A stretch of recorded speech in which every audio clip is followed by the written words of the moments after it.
Hello, and welcome to today's story. My name is Philip, and I like to dive deep into scary Asian stories and cover them in my videos. If you have an interesting story you want me to cover, let me know in the comments. I always read all comments. For now, let's get into today's story, where we have a few terrifying tales to share tonight. One of them takes us to the quiet coastal town of Thung Hoa Line in southern Thailand, a place known for calm beaches, warm winds, and a story that locals refuse to tell after dark. It's said that long ago, near an old petrol station, there stood a single payphone booth that rang at midnight. No one knew who it was for or who could possibly be calling. But one night, a young woman answered. Her name was Aom, a university student home for the holidays. Witnesses remembered how she froze, the receiver pressed to her ear, as if listening to a distant voice that only she could hear. Then, without a word, she dropped the phone and began walking slowly, deliberately, toward the sea. She never came back. And some say, if you walk that beach at night, you might still hear the faint echo of that phone ringing, waiting for someone else to answer. The beach town of Thung Hoa Lan has always been quiet. Too quiet, some say. It sits along the Gulf of Thailand, surrounded by low hills and coconut trees that sway lazily in the wind. During the day, it's peaceful fishermen mending their nets, children running along the sand, the faint hum of scooters passing by. But once the sun dips below the horizon, that calm turns uneasy. The waves begin to sound different. The shadows stretch a little longer, and somewhere along the old road that leads to the petrol station, people swear they can still hear the faint echo of a ringing phone. Aom arrived there one Friday afternoon in late 1998. She was 20, studying literature at a university in Bangkok, and had come home for a short break before exams. Her friends described her as cheerful, curious, and maybe a little too brave for her own good. She loved ghost stories, the kind of person who stayed up late to tell them, laughing afterward, even when everyone else was too scared to walk home alone. That night, she met two of her old school friends at a small food stall near the beach. They ate grilled squid, talked about university life, and made fun of the town's old legends. One story came up again and again, the ringing payphone near the abandoned petrol station. It had been broken for years, but locals claimed they sometimes heard it ring late at night. Some said it was a prank. Others said it was the voice of a girl who had drowned long ago, still calling for help. Aom laughed it off, saying, "If I ever hear it ring, I'll answer it myself." Her friends told her not to joke about things like that, but Aom just smiled. When the food stall closed, they walked along the beach. The tide was low, the air thick with salt and humidity. A single, yellow streetlight flickered behind them, casting uneven light across the sand.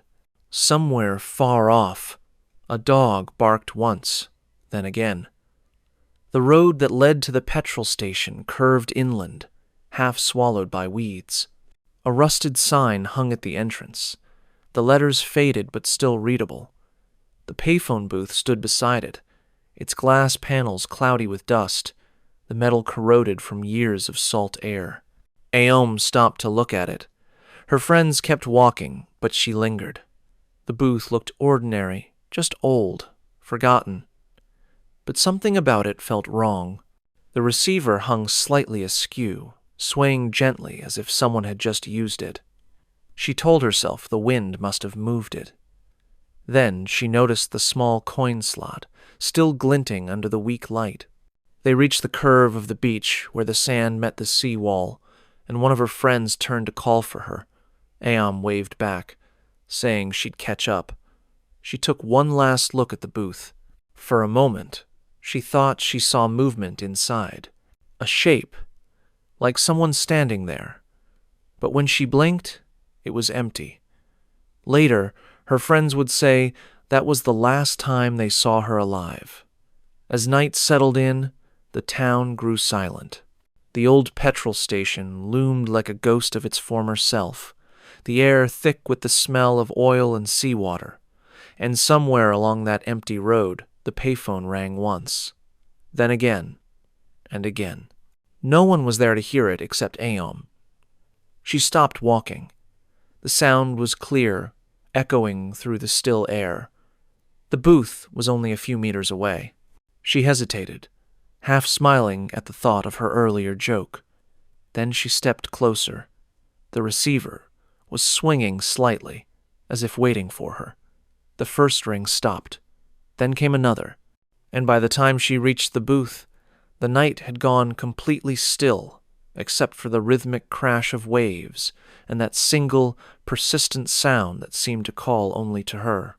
Aom stood before the phone booth, the pale moonlight spilling across the glass panels.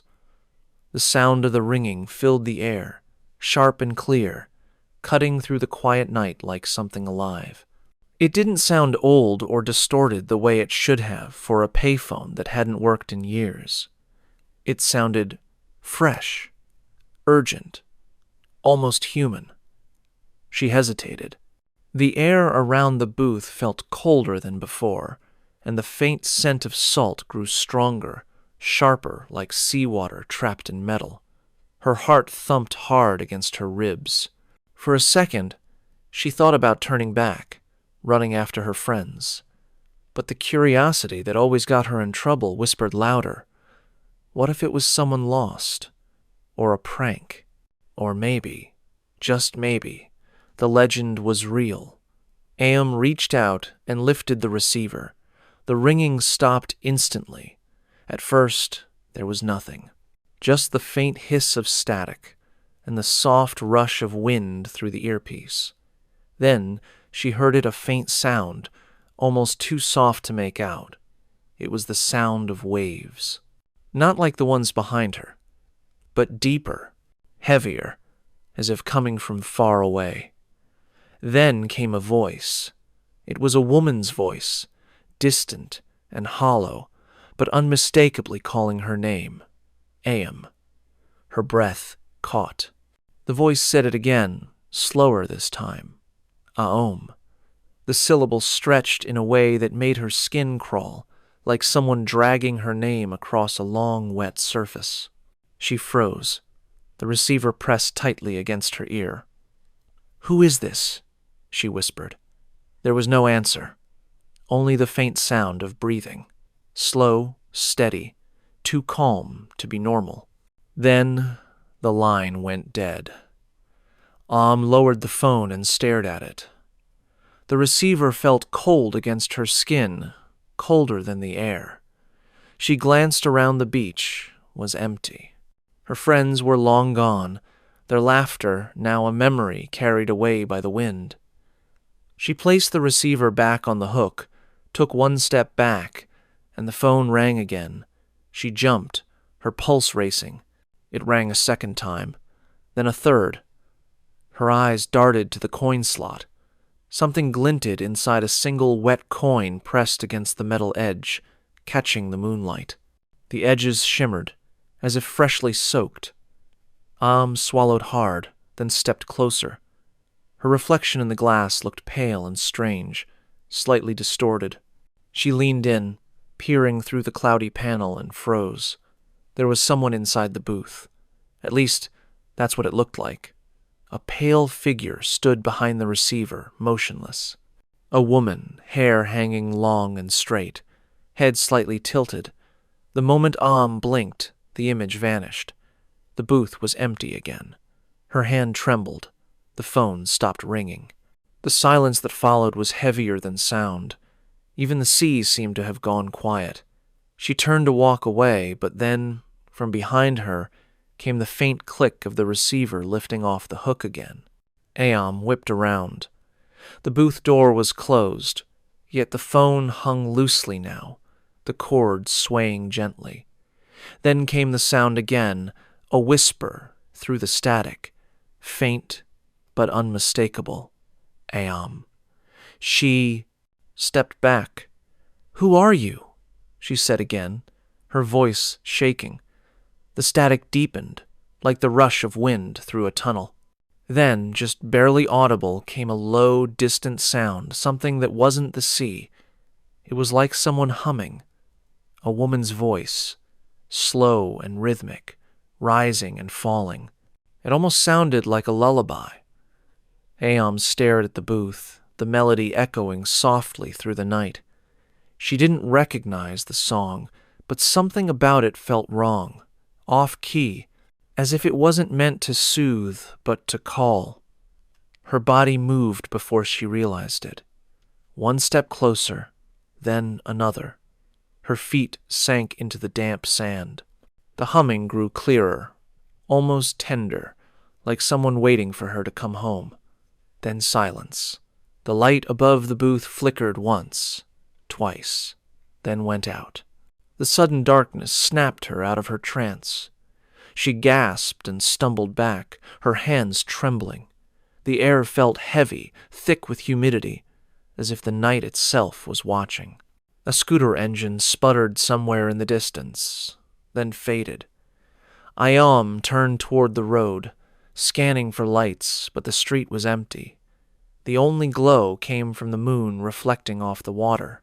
She backed away, her sandals scraping against the gravel. Then, just as she reached the road, she heard the ringing again. But this time, it wasn't from the booth. It was from her pocket. Her phone, an old Nokia, vibrated once, then twice.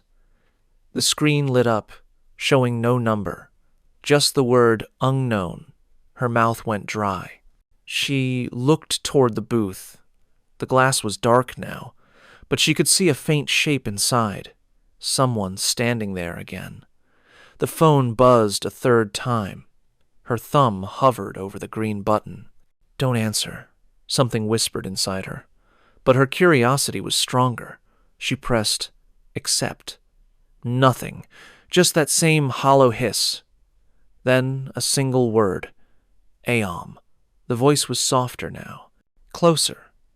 She pulled the phone from her ear, her heart hammering. The call disconnected. The beach was silent again, and yet she could still hear something faint, just beyond the surf. Her name, carried on the wind. The phone booth stood still under the moonlight, the glass fogged with moisture. The receiver dangled against the metal frame, and Aom, shaken and pale, turned toward the water because for the first time she thought she saw someone standing there, knee-deep in the waves, watching her. Then the figure raised its arm, slowly, and pointed straight at her. Aom froze where she stood, staring at the figure by the shoreline. The moonlight rippled across the water, distorting the shape. One moment it looked like a woman. The next it melted into shadow. The figure didn't move closer, didn't speak, just kept its arm raised toward her as if beckoning. The waves crashed softly against its legs, yet it didn't react at all, as though the water passed through it. Aom blinked, and the figure was gone. Only the restless sea remained. Her legs felt weak. She turned and hurried back toward the main road, clutching her phone. The line of dim streetlights stretched ahead like a string of dying stars. By the time she reached the first light, she noticed something strange. Her sandals left wet footprints on the pavement. She stopped. The sand had been dry where she'd walked. Yet the prints glistened under the glow of the lamp, dripping as though she'd just come out of the ocean. Her phone buzzed again. This time, it was a message. No number, no sender, just one word. Why? Her heart raced. She deleted the message immediately, her fingers trembling. But before she could take another step, another text appeared. You shouldn't have answered. Aom's breath caught in her throat. She looked around, scanning the road, but it was empty. Even the insects had gone quiet. Somewhere in the distance, a faint ringing echoed again, this time, muffled, like it was coming from underwater. She broke into a jog, heading toward the direction of her friends' homes. The houses were few and far between, their windows dark. The only sound was the soft crunch of gravel beneath her feet and the distant whisper of waves. As she turned a corner, a voice called out from behind her. "Miss, wait!" Aom spun around. A man was walking toward her, holding a flashlight. He was older, wearing a faded security uniform. His face looked tired but kind, his eyes narrowing with concern. "You shouldn't be walking out here this late," he said. "Did you hear it too?" "Hear what?" she asked, trying to sound normal. "The phone," he said, lowering his voice. "You picked it up, didn't you?" Her stomach dropped. "How do you know that?" The guard sighed, looking toward the dark stretch of road behind her. "Because it's not the first time someone has." He motioned for her to walk with him. Reluctantly, she did. His flashlight beam flickered over the ground, revealing bits of coral, torn paper, and seashells scattered across the road, things that shouldn't be there this far from the beach. "That booth," he said quietly, "used to stand right outside the petrol station. I worked the night shift back then. Every few months, someone would say it rang again. Sometimes a tourist, sometimes a local kid. One night, a fisherman's wife picked it up. After that, she started walking into the sea every night, like something was calling her. We had to lock her inside her house." Aom stared at him. "Did she ever stop?" He shook his head. She disappeared 2 weeks later. They reached the small bridge that crossed the drainage canal leading toward town. The guard stopped and turned to her. "If it calls again, don't answer. Promise me." Nodded, though her mind was spinning. "What happens if you do?" He didn't answer right away. He just pointed toward the ocean, where the waves shimmered faintly under the moonlight. "It takes something from you," he said, finally. "No one knows what, but no one who answers ever stays the same." Before she could respond, the sound of ringing filled the air again. But this time, it wasn't coming from the beach. It was coming from the other side of the bridge, from a public phone near the bus stop. Aom froze. The guard's face went pale. "Don't go near it," he said firmly, grabbing her wrist. But curiosity once again pushed past her fear. The booth at the bus stop was newer, cleaner, the glass unbroken. The phone inside was bright red, lit from within by a single bulb. It looked completely ordinary, yet the ringing continued, steady and insistent. Aom stepped closer despite the guard's protests. "Maybe it's someone trying to call for help," she said. The guard's voice cracked. "Miss, please." "That's what they all say." The phone stopped ringing just as she reached it. For a few seconds, nothing happened. Then, without warning, the screen of her mobile phone lit up again. Same word. Why? Her reflection in the glass looked wrong, too pale, her eyes too dark. She reached out to touch the booth door, and as her fingers brushed the glass, it felt slick, wet. She pulled her hand back. Her fingertips glistened with seawater. The guard grabbed her shoulder. "You need to go home," he said. "Now." But even as he spoke, a faint sound came from the phone's receiver, not ringing this time, but something else. A whisper. A woman's voice, distant but clear. Aom. Both of them heard it. The guard took a step back, his face draining of color. "It's her," he murmured. "Who?" Aom whispered. He didn't answer. He turned and walked away quickly, muttering something under his breath, something that sounded like a prayer. Aom stood there, frozen, watching his figure disappear into the dark. The phone rang one last time. And this time, Aom wasn't sure if the sound was coming from the booth, the sea, or from inside her own head. Aom stood at the blast unsound, phone booth, staring at her own reflection in the glass. The surface shimmered faintly, as though a thin layer of water separated her from her own face. Behind her reflection, the red receiver hung crookedly, its cord twisted like something strangled. The sea wind howled softly, carrying with it the scent of rain and something else, something metallic, like rusted blood. Her phone vibrated again. She hesitated before looking. The screen flashed white, then black, then showed a single line of text. "Can you hear me now?" Her breath caught. The letters pulsed faintly before disappearing. Then, from inside the booth, the payphone began to ring again, louder than before, sharp and insistent, as though the sound was clawing its way out.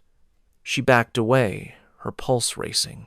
"Stop it," she whispered, half to herself, half to whatever was behind that glass. But the phone didn't stop. The sound seemed to echo from every direction, bouncing off the streetlights, the sea, even the empty houses around her. Each ring grew sharper, higher, until it sounded almost like a scream. And then, silence. The receiver inside lifted by itself. Aom's knees went weak. She couldn't breathe. The phone hung suspended in midair for a moment, then pressed itself gently against the hook as if an invisible hand had set it down. A voice came through the earpiece. Not from her phone this time, from the payphone itself. It was faint but clear, cutting through the static like a whisper in her ear. It's cold here." Her blood ran cold. "Who are you?" she said. "It's me," the voice said softly. "You answered, didn't you? You shouldn't have." The sound of waves grew louder, echoing unnaturally through the receiver. Then came another sound, the hollow rhythm of footsteps sloshing through shallow water. Aom stumbled backward, her heart hammering. The air around her grew dense, heavy, pressing against her skin. She looked down and saw that the ground was wet, not with rain, but seawater, glistening under the moonlight. It spread slowly from the booth outward, like a tide crawling across the road. The voice spoke again. "It's beautiful here, Aom. Come see." Her head began to ring with pressure, her vision blurring at the edges. She heard her name again, not just from the phone, but from everywhere. The sea seemed to whisper it.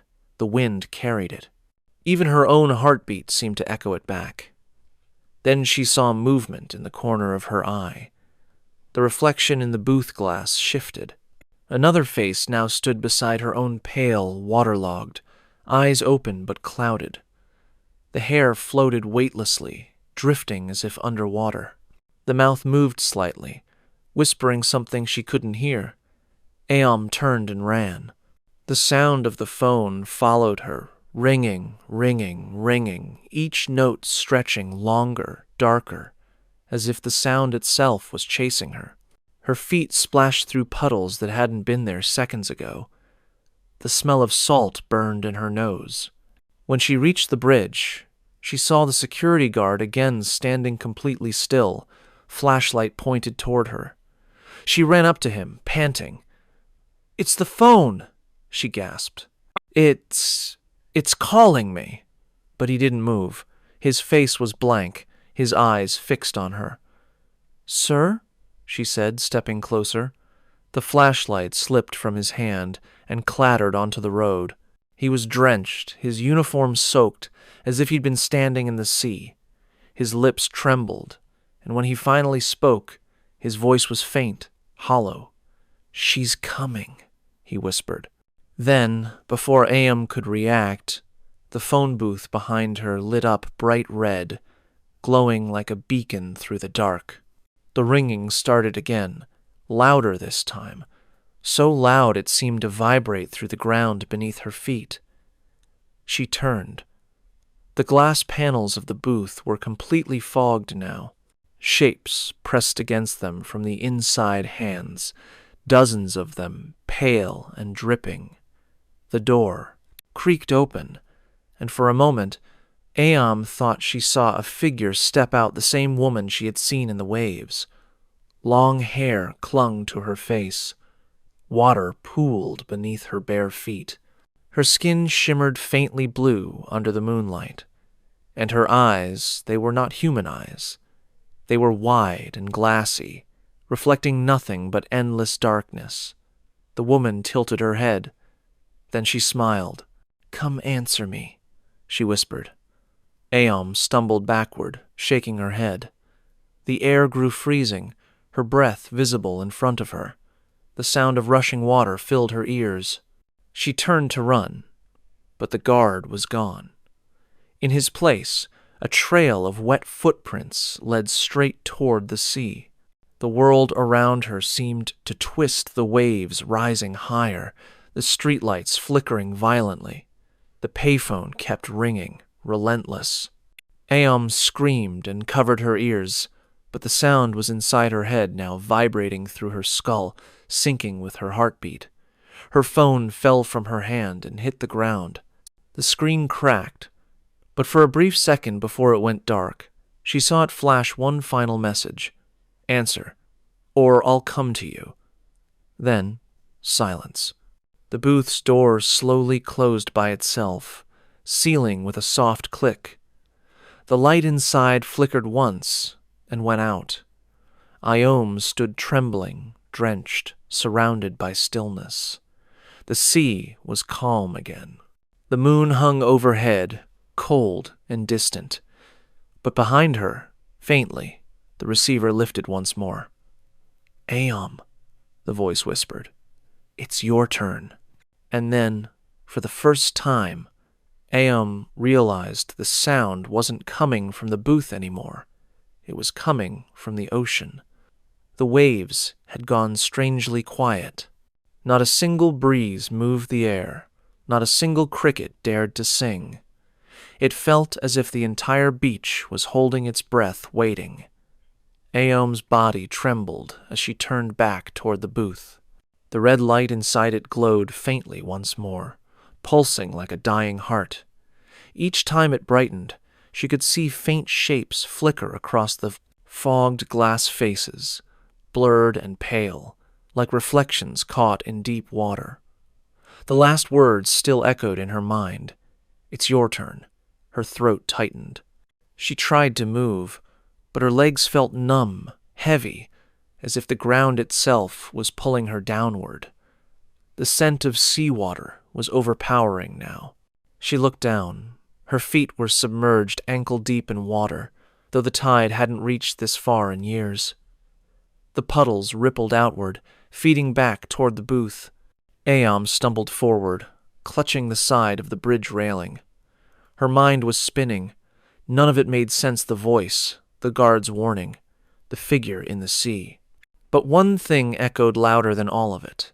"You answered, didn't you? You shouldn't have." She glanced toward the road where the guard had been. He was gone. Only his flashlight remained, lying in a puddle, the beam flickering weakly. She picked it up, pointing it toward the booth. For a moment, the beam reflected something, a shape inside. A woman's outline, her head tilted just like before, but this time her mouth was moving. Aom strained to hear. The glass muffled the words, but it sounded like a whisper, a plea, "Help me." Her breath hitched. The fear that had frozen her started to shift, replaced by a strange pull and urge to understand. Maybe the voice wasn't evil. Maybe it was trapped. Maybe that's why it called people. Maybe it wanted someone to listen. She took one cautious step toward the booth. The water deepened around her ankles, rippling gently. As she got closer, the light inside flickered faster, the red glow turning to a pale blue. The figure behind the glass grew clearer, a young woman, drenched, her hair plastered to her cheeks, her hands pressed against the inside of the booth. Aom's flashlight flickered. For a brief moment, she saw the woman's face clearly. It was hers, her own reflection, but dead-eyed and dripping with seawater. The shock hit her like ice. She dropped the flashlight into the water. It sputtered and died. The beach plunged into darkness. Then came a faint click, the payphone lifting from its hook again. "Aom." The voice was softer now, almost kind. "You came back." She shook her head. "No," she whispered. "I didn't. I'm not, you always do." Her stomach twisted. "What do you mean?" The line crackled with static, then settled. The voice on the other end exhaled slowly, as if smiling. "You answered once before. You never hung up." Aom's pulse pounded in her ears. She stumbled backward, tripping over the uneven road. "That's not true," she whispered. "I've never—" But then, fragments began to surface in her memory. Faint, slippery thoughts she couldn't place. The beach, years ago. A storm. The sound of a phone ringing in the distance. A friend daring her to pick it up. A flash of blue light. Cold water filling her lungs. She shook her head violently. "No, that's not me," she muttered. "That's not me." The voice softened. "It is now." The sound of waves roared suddenly, deafening. Aom turned toward the sea and froze. Figures stood along the shoreline, dozens of them, motionless, all facing her. Their bodies shimmered faintly in the moonlight, translucent, dripping. Some looked like men, others women, all with the same vacant expression. In their hands, they each held an old telephone receiver, cords trailing down into the sand. The sea behind them reflected the glow from the booth, forming a shimmering path of light that led straight into the water. Aom's breathing grew shallow. Her thoughts blurred between terror and disbelief. Was this what the guard meant? The people who answered? The ones who never came back? She took another step back, and her heel struck something hard. The phone booth from the petrol station. The one that was supposed to have been removed years ago. It was standing right behind her. Her heart stopped. The glass was cracked, the frame rusted. Inside, the payphone hung crooked, the receiver missing, and written across the glass, traced in condensation, was a message. "You called me first." The realization hit her like a wave. She hadn't been called, she had called. Somehow, somewhere, she had reached out first. The ringing wasn't an invitation. It was an answer. The sea surged suddenly, flooding across the sand, swirling around her legs. She tried to run, but the current was too strong. The phone booth's light flared, casting her shadow across the waves. Then the voice returned, whispering close to her ear, not from a phone this time, but from behind her, inside her own breath. Every call must be returned. Aom screamed, clawing at the air as the water pulled her downward. The figures on the shore stepped forward in unison, their movements slow and dreamlike. The red glow deepened until the entire beach was bathed in it. And as her vision blurred, Aom caught one final glimpse, the reflection in the booth's glass. Now empty again, except for the receiver swinging gently. It hit the side once, twice, and then came to rest dripping seawater onto the ground. Somewhere deep within the static, the voice whispered one last thing. "You understand now. That's why it chose you." And then, for the first time, Aom remembered the ending of the story she'd laughed about that night, the legend everyone joked about, the one she never believed. The phone never called anyone. It just waited for those who were already lost. The next morning, the beach was calm again. The waves rolled in softly, carrying with them fragments of driftwood and seashells that glimmered under the early Sunday. Locals setting up their stalls near the promenade noticed something strange near the old petrol station. A single wet footprint trail leading from the water to the spot where the payphone used to stand. There was no phone booth there anymore. No sign it had ever returned. But on the ground, half buried in sand, lay a cracked coin, still wet. By noon, word had spread that another girl had gone missing. A university student home for the weekend. Her name was The police searched the shoreline, combed through the nearby forest, even dredged part of the bay. They found nothing. Not her bag, not her phone, only her sandals, resting neatly at the edge of the water as though she'd stepped out of them by choice. The townspeople didn't speak loudly about it, but everyone felt the shift.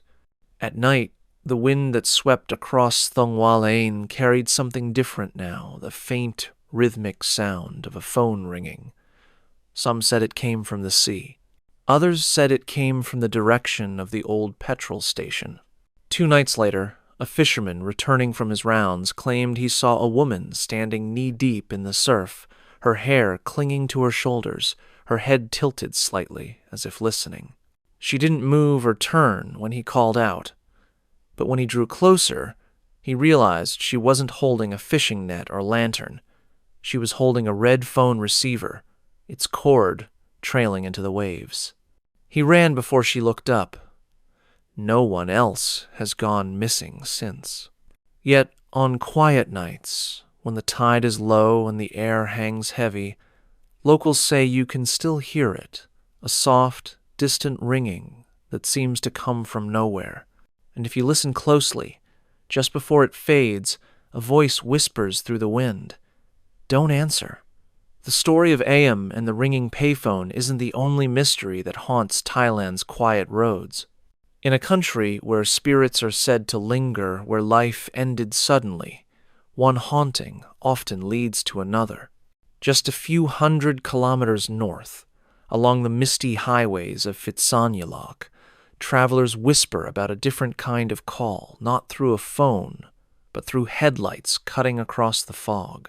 Locals call it the White Bus, a vehicle that shouldn't exist, still making its midnight rounds decades after it crashed. Those who've seen it say it moves silently, its windows fogged, its seats filled with shadows. And if you ever catch its lights in your mirror, whatever you do, don't follow. 1 story done, and 4 to go. I hope you like the stories so far. When I make these long videos, there are nights where I stay up really late working on them. Tomorrow, I will be uploading another video. If you don't want to miss it, please subscribe. It's free, and it would help my channel get some recognition for daily posting. Thank you. The highway that cuts through Phitsanulok is long and lonely at night.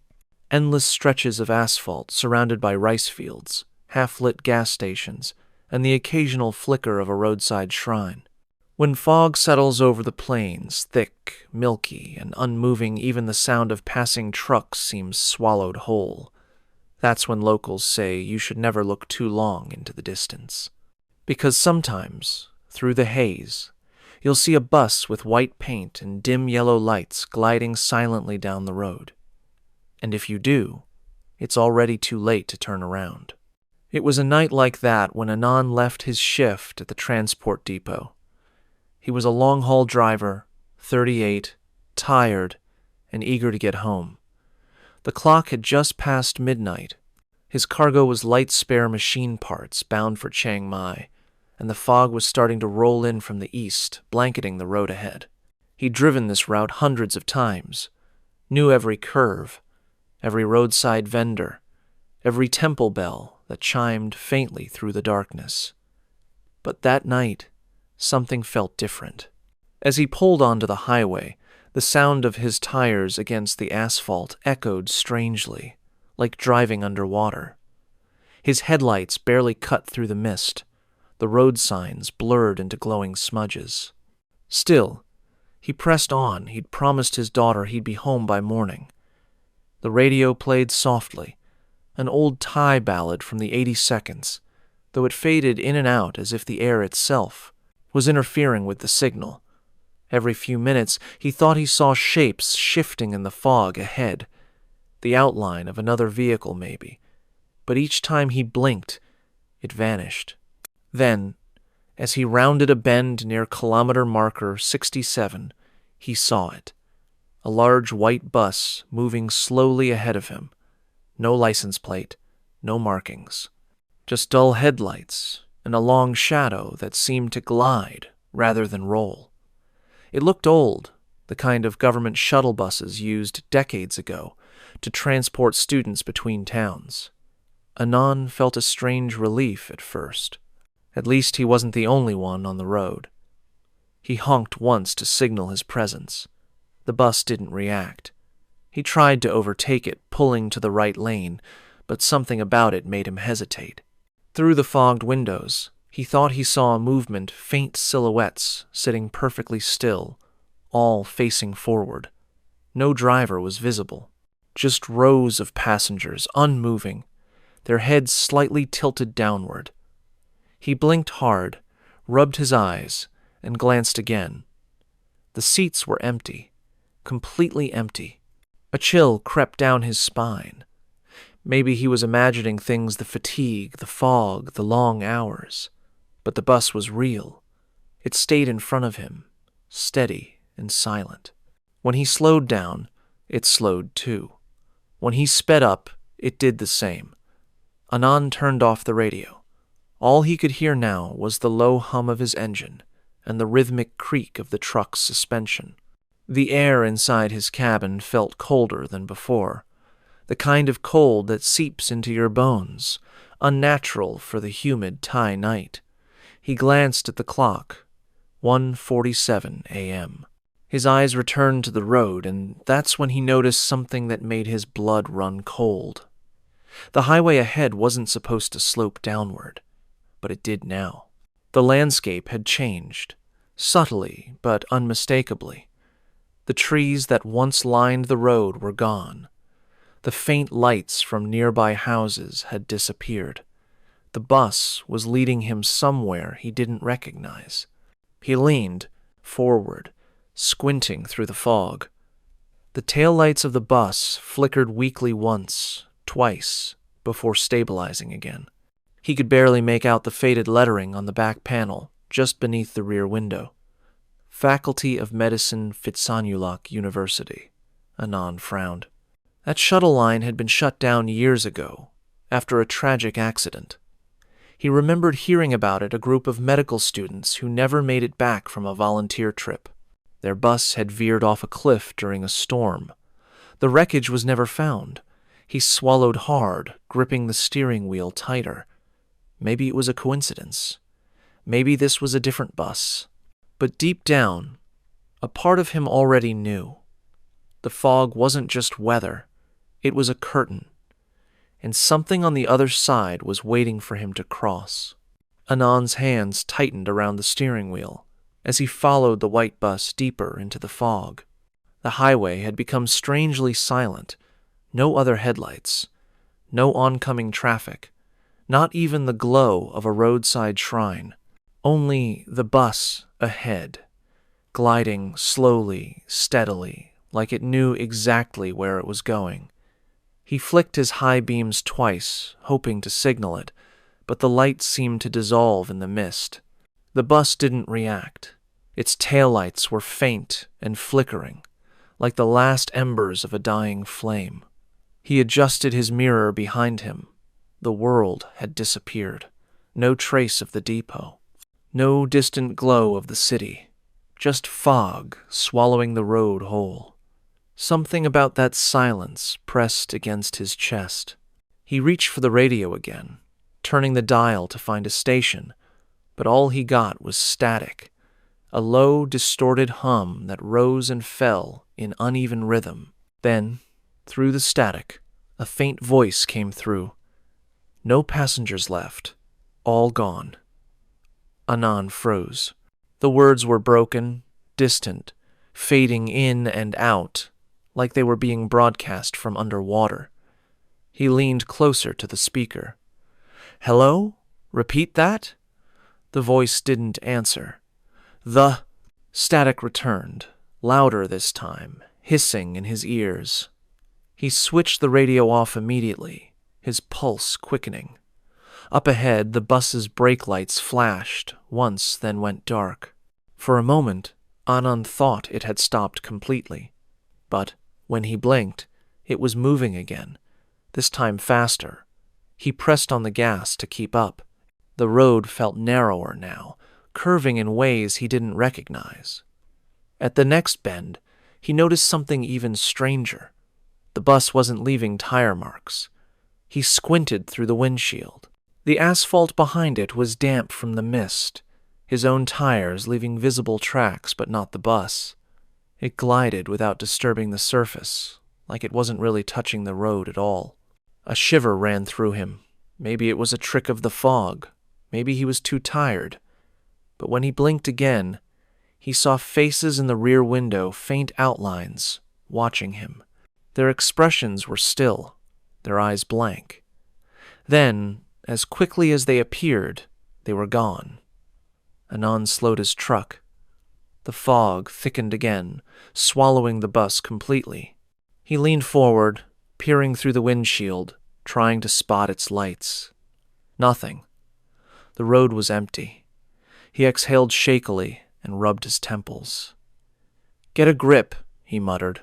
"You're just seeing things." He shifted gears, ready to continue on his own, but before he could accelerate, something caught his eye. A sign on the side of the road. Old, rusted, half-covered by vines. Phitsanulok University shuttle route, last stop ahead. His stomach turned. That route hadn't existed for more than 20 years. And then, faintly, through the fog, he heard it, the low growl of an engine. The white bus was back, appearing from the mist like a ghost reborn. This time, it was closer, much closer. The taillights flickered again, then steadied. The bus moved alongside his lane before sliding gently into the center of the road, as if guiding him forward. Through the front windshield, he thought he saw movement, a figure standing at the very front of the bus, near the driver's seat. At first, he thought it might be the driver, but then, as the fog shifted, he realized it wasn't a man at all. It was a woman wearing a white nurse's uniform. She stood perfectly still, one hand resting on the steering rail, the other raised as though signaling for him to follow. Her face was pale, her features blurred by condensation. But even through the fog, her eyes were clear, cold, unblinking, fixed on him. Anand's mouth went dry. He slowed his truck again, debating whether to pull over. But before he could, the bus's headlights dimmed, then flared bright white. The light filled his cabin, so strong he had to raise a hand to shield his eyes. When he lowered it again, the road ahead had changed. The highway no longer stretched straight. Instead, it curved sharply to the right, but the bus didn't turn. It kept going forward, straight into the fog. Anand slammed his brakes and stopped at the bend. His headlights caught something glinting on the side of the road. A broken guardrail, rusted and twisted. Beyond it, a sheer drop into darkness. He looked ahead again. The white bus was gone. Only the fog remained, swirling gently where it had disappeared. He sat there for several minutes, gripping the wheel, his breath uneven. He couldn't shake the feeling that if he'd followed, he wouldn't be sitting here now. Finally, he reached for his phone to call the depot, but before he could dial, his headlights flickered. Then, his engine cut out. The cabin went dark. The silence that followed was suffocating. Then, softly, from somewhere outside, he heard the hiss of brakes, the groan of an engine, the sound of a large vehicle pulling up behind him. Anand turned slowly toward his side mirror. Through the mist, 2 headlights appeared, faint, yellowish, old. The white bus was back. It stopped directly behind his truck. For a moment, everything was still. Then, the bus door creaked open with a hiss. A figure stepped out the woman in white. She stood there motionless, her hair damp from the fog, her uniform glowing faintly in his rearview mirror. Then she raised her hand again, slowly, and pointed straight at him. Anand's heart hammered in his chest. He didn't move. He didn't even breathe. But when she smiled that faint, unnatural smile and mouthed the words, "Come," every instinct in him screamed that the night had only just begun. Anand's chest heaved as the woman in white stood motionless on the fog-covered road, her pale uniform glowing faintly in his mirror. She didn't move, didn't blink, didn't breathe, but somehow he could feel her watching him. The bus behind her loomed half-hidden by the mist, its windows fogged, its headlights humming like distant thunder. Every few seconds one flickered, as though struggling to stay alive. He fumbled for the ignition, twisting the key desperately. The truck engine groaned, coughed, but refused to start. His palms were slick with sweat. Again, nothing. The silence outside grew heavier, pressing against the windows like a physical weight. Then came a sound, a soft metallic tapping on the driver's side window. Anand froze. The woman was gone from the mirror. Slowly, his gaze shifted to the left. Through the glass, he saw a pale face staring in eyes wide, lifeless, and far too close. The woman stood inches from his door, her breath fogging the glass in slow, rhythmic bursts. Her lips moved slightly, forming words he couldn't hear. Then, with a long finger, she began to trace something in the condensation. A single number. 3. Anand's stomach turned. He blinked, and she was gone again. The window was clear, the road empty. The engine sputtered back to life without him touching the key.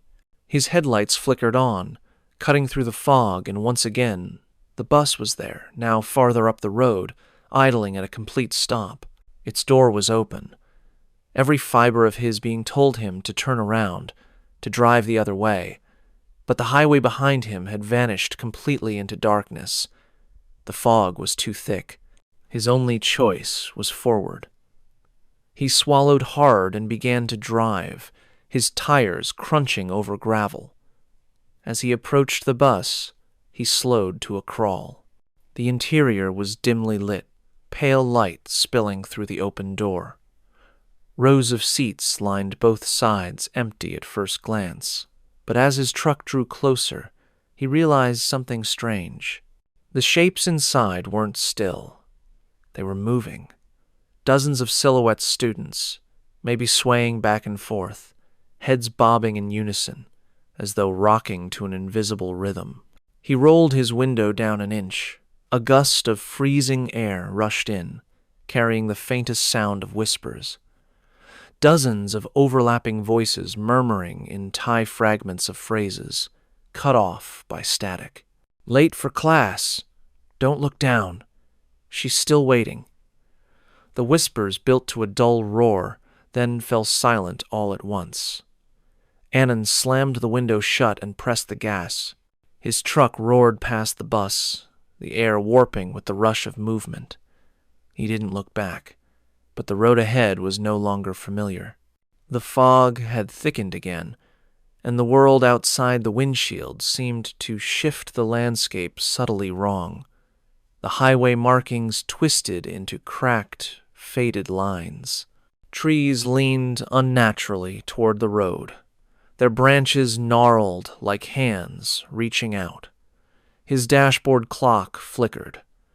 2:14. Then 2:14 again. Then 2:14 again. The time wasn't changing. He felt his throat tighten. "No," he whispered, glancing at his wristwatch, same time. The second hand wasn't moving, and then headlights appeared in front of him. The white bus.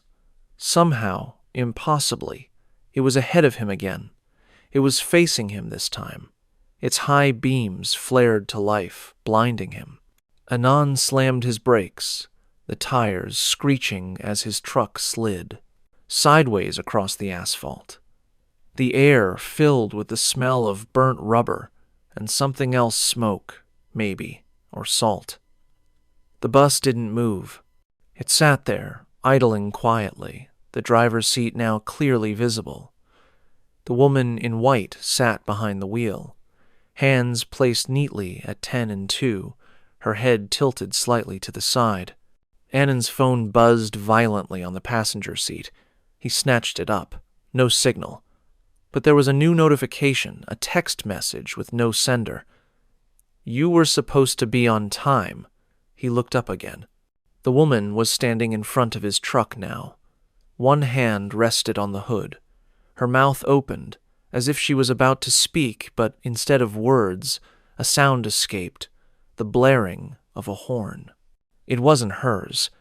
It was the sound of another vehicle coming from behind. Anand turned sharply, his rearview mirror reflecting bright lights, another truck speeding straight toward him, too fast to stop. He honked, waved, but the oncoming driver didn't react. The vehicle thundered past straight through the white bus as if it wasn't there at all. The bus shimmered, rippled, then vanished completely. Anand sat in stunned silence, the sound of his own heartbeat pounding in his ears. Then came another noise, a faint voice coming through his radio again, clear this time. "Get off the road before it turns." He stared at the radio, frozen. The voice repeated, slightly louder. "Get off the road before it turns." Anand looked out his window. The fog was lifting slightly now, and through the haze he saw a shape on the roadside, a worn wooden marker, surrounded by wild grass. It read, "Accident Site Bus, 17. Someone had laid flowers there, long wilted.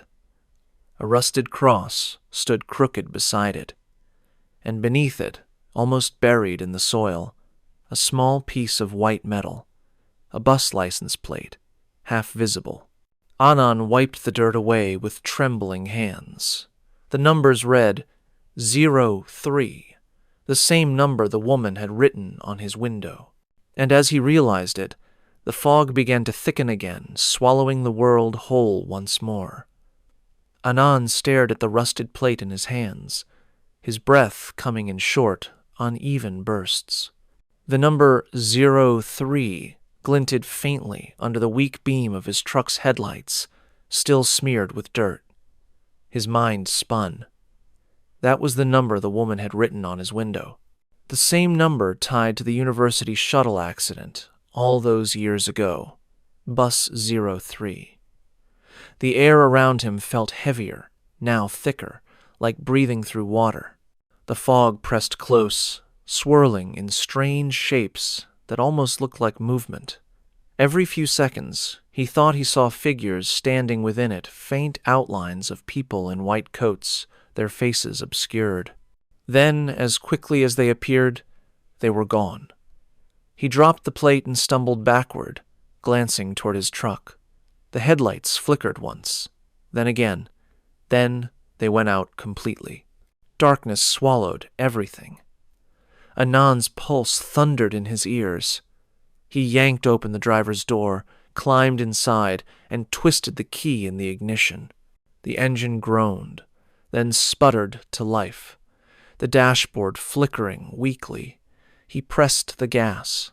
The truck rolled forward a few meters before the fog seemed to close in again, turning the world beyond the windshield into a blank wall of white. He leaned forward, squinting, and froze. There, directly in front of him, stood the white bus, not moving this time, just sitting in the middle of the road, perfectly still. Its windows were clearer now, and through the foggy glass he could see them passengers, dozens of them, men and women, all wearing white uniforms.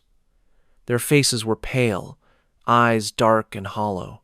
None of them moved, except one. At the very front, near the door, the woman in white slowly turned her head. Her face was clearer now, framed by damp hair that clung to her cheeks. Her expression was calm, almost serene. She raised her hand, the same hand that had pointed at him before, and gestured for him to follow. Anand gripped the steering wheel, frozen in place. His instincts screamed to reverse, to flee, but his limbs refused to move. It was as if something unseen held him there. Then the bus door opened. The sound sliced through the silence, a sharp hiss of compressed air, followed by a soft mechanical creak. Light spilled from inside the bus, pale and cold, illuminating the fog around it. The woman stepped out. Each of her movements was slow, deliberate, as though she were underwater. Her feet didn't disturb the gravel beneath her. She stopped a few meters in front of his truck and stared directly into his eyes through the windshield. Then she spoke, her voice soft but echoing unnaturally in the still air. "You missed your stop." Anand's throat tightened. He opened his mouth to speak, but no sound came out. She tilted her head slightly, almost pitying. "You were supposed to be on bus 03 that night, weren't you?" His heart stopped. He couldn't remember what she was talking about, or maybe he didn't want to. But her words triggered something buried deep in his memory. A stormy night, years ago. He was still a trainee driver then. A last-minute schedule change. He was supposed to transport a group of university students back to Phitsanulok after their medical outreach trip. But the depot had reassigned him at the last second. Another driver took his place. He remembered being relieved. He'd gone home early that night. The next morning, the news broke. The bus had gone off the cliff during the storm. No survivors, no bodies recovered. Anand's mouth trembled. That wasn't my fault," he said weakly. The woman's expression didn't change. "They waited for you," she whispered. "They still are." The fog around her thickened, swirling like smoke. Behind her, the bus door remained open, and now the figures inside were moving, turning slowly to face him. Their eyes gleamed faintly in. The dim light, all fixed on him. "You drove this road every night," the woman continued. "Every year, always passing the place where you should have been." Anand shook his head violently. "No, I didn't." The woman's voice deepened, echoing from everywhere at once. "You were the missing one." The lights inside the bus flared, blinding him. His truck engine died again. The radio switched on by itself, crackling to life with a voice that wasn't his. "Bus 03, it said. "Departing now." The woman turned and began to walk back toward the bus, but as she stepped into the light, her face shifted. For an instant, it wasn't her face at all, it was his. Anand gasped and stumbled backward out of the truck. The ground beneath him was wet now, slick with something thick and dark. He shone his phone flashlight down muddy water, but when he looked closer, it wasn't mud, it was oil. Old blackened oil mixed with what looked like blood. The bus's headlights flared again, cutting through the fog. Its engine rumbled low, mechanical but wrong, like something breathing. The sound reverberated through his chest, rattling his bones. He backed away slowly, eyes locked on the bus. The woman had vanished. The door stood open, inviting. A faint whisper carried through the wind. Dozens of voices speaking as one. "Come aboard." The fog pulsed around the bus, forming waves that shimmered like heat. Inside, he saw the empty seats again, except one. The very front seat, just behind the driver's chair, was now occupied by him. His own reflection sat there, staring straight ahead, hands gripping the edge of the seat. The version of him inside the bus turned slowly, meeting his gaze. And when it smiled, Anand realized that the eyes were hollow. Then the door began to close. He lunged forward instinctively, but the road beneath him vanished. The asphalt gave way to air, the cliff stretching out beneath him. The last thing he heard before falling was the hiss of the bus brakes, and the woman's voice whispering softly through the static of his dying radio. Everyone eventually takes their seat. Anand's body jolted awake against the steering wheel, his chest heaving as though he'd been underwater. His head throbbed. The truck's cabin was filled with a dull, gray light dawn. Maybe, and outside, the fog had thinned into a faint mist that clung to the edges of the road. He blinked rapidly, trying to orient himself. The radio was silent, the engine off. Everything was still. For a long moment, he didn't move. His hands were still gripping the wheel so tightly his knuckles were white. His clothes were damp with cold sweat. And yet, the bus was gone. The cliff was gone. The highway stretched straight ahead, calm and familiar once more. He stared out the windshield, disoriented. How had he ended up here? He remembered the bus, the woman, the fall. But he was alive. Somehow. He opened the door and stepped out, legs trembling. The air was cool and sharp with the scent of morning dew. Birds were chirping faintly in the distance. For a second, he wondered if it had all been a nightmare brought on by exhaustion. But then he noticed something on the ground beside his truck.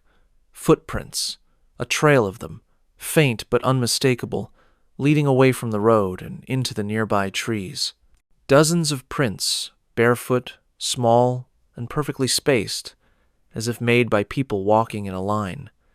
They shimmered slightly, still wet with condensation. Anand's stomach nodded. Against his better judgment, he followed them. The forest was eerily quiet.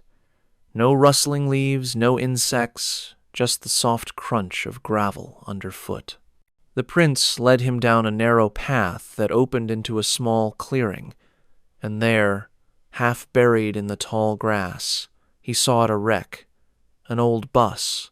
White paint peeling, windows shattered, vines crawling up its frame. The metal was twisted and rusted, the roof collapsed inward. It looked like it had been here for decades. His breath caught in his throat.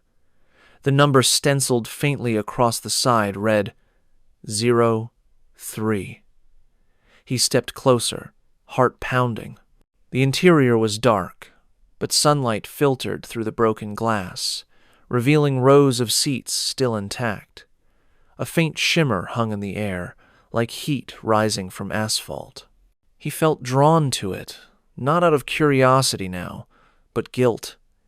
He climbed the first step, his boots scraping against the metal. The moment his hand touched the doorframe, a sound rippled through the bus, a soft whisper, like air being released from a valve. Then came voices, faint at first, overlapping, echoing. We waited. He never came. The rain was so heavy. The air inside grew colder. His breath turned visible. Shadows shifted between the seats, forming vague shapes that flickered and dissolved again. He stepped farther in, his pulse hammering. I didn't know, he said under his breath. I wasn't supposed to drive that night. The whispers grew louder. You promised. The road ended. We saw the lights. He stumbled backward, hitting one of the seats. The fabric was damp. When he looked down, he realized his handprint had smeared through a thin layer of water. It wasn't rain. The entire floor was wet, as though submerged not long ago. A chill crept up his spine. He turned to leave, but something caught his eye. Near the front, draped across the driver's seat, hung a white nurse's uniform. It was pristine, untouched by time, glowing faintly in the dim light. Beneath it lay a small metal plaque covered in dust. He brushed it off carefully. Faculty of Medicine, Phitsanulok University. His vision blurred for a moment. The uniform looked exactly like the one the woman had worn. Behind him, the whispers stopped. The silence was absolute. Then, softly, a woman's voice spoke from somewhere near the back of the bus. You were supposed to bring us home. Anand turned slowly.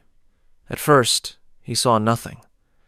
Then the figures began to take form between the seats, transparent silhouettes, their outlines glowing faintly blue. Students, still wearing white coats, some clutching notebooks, others staring blankly at him.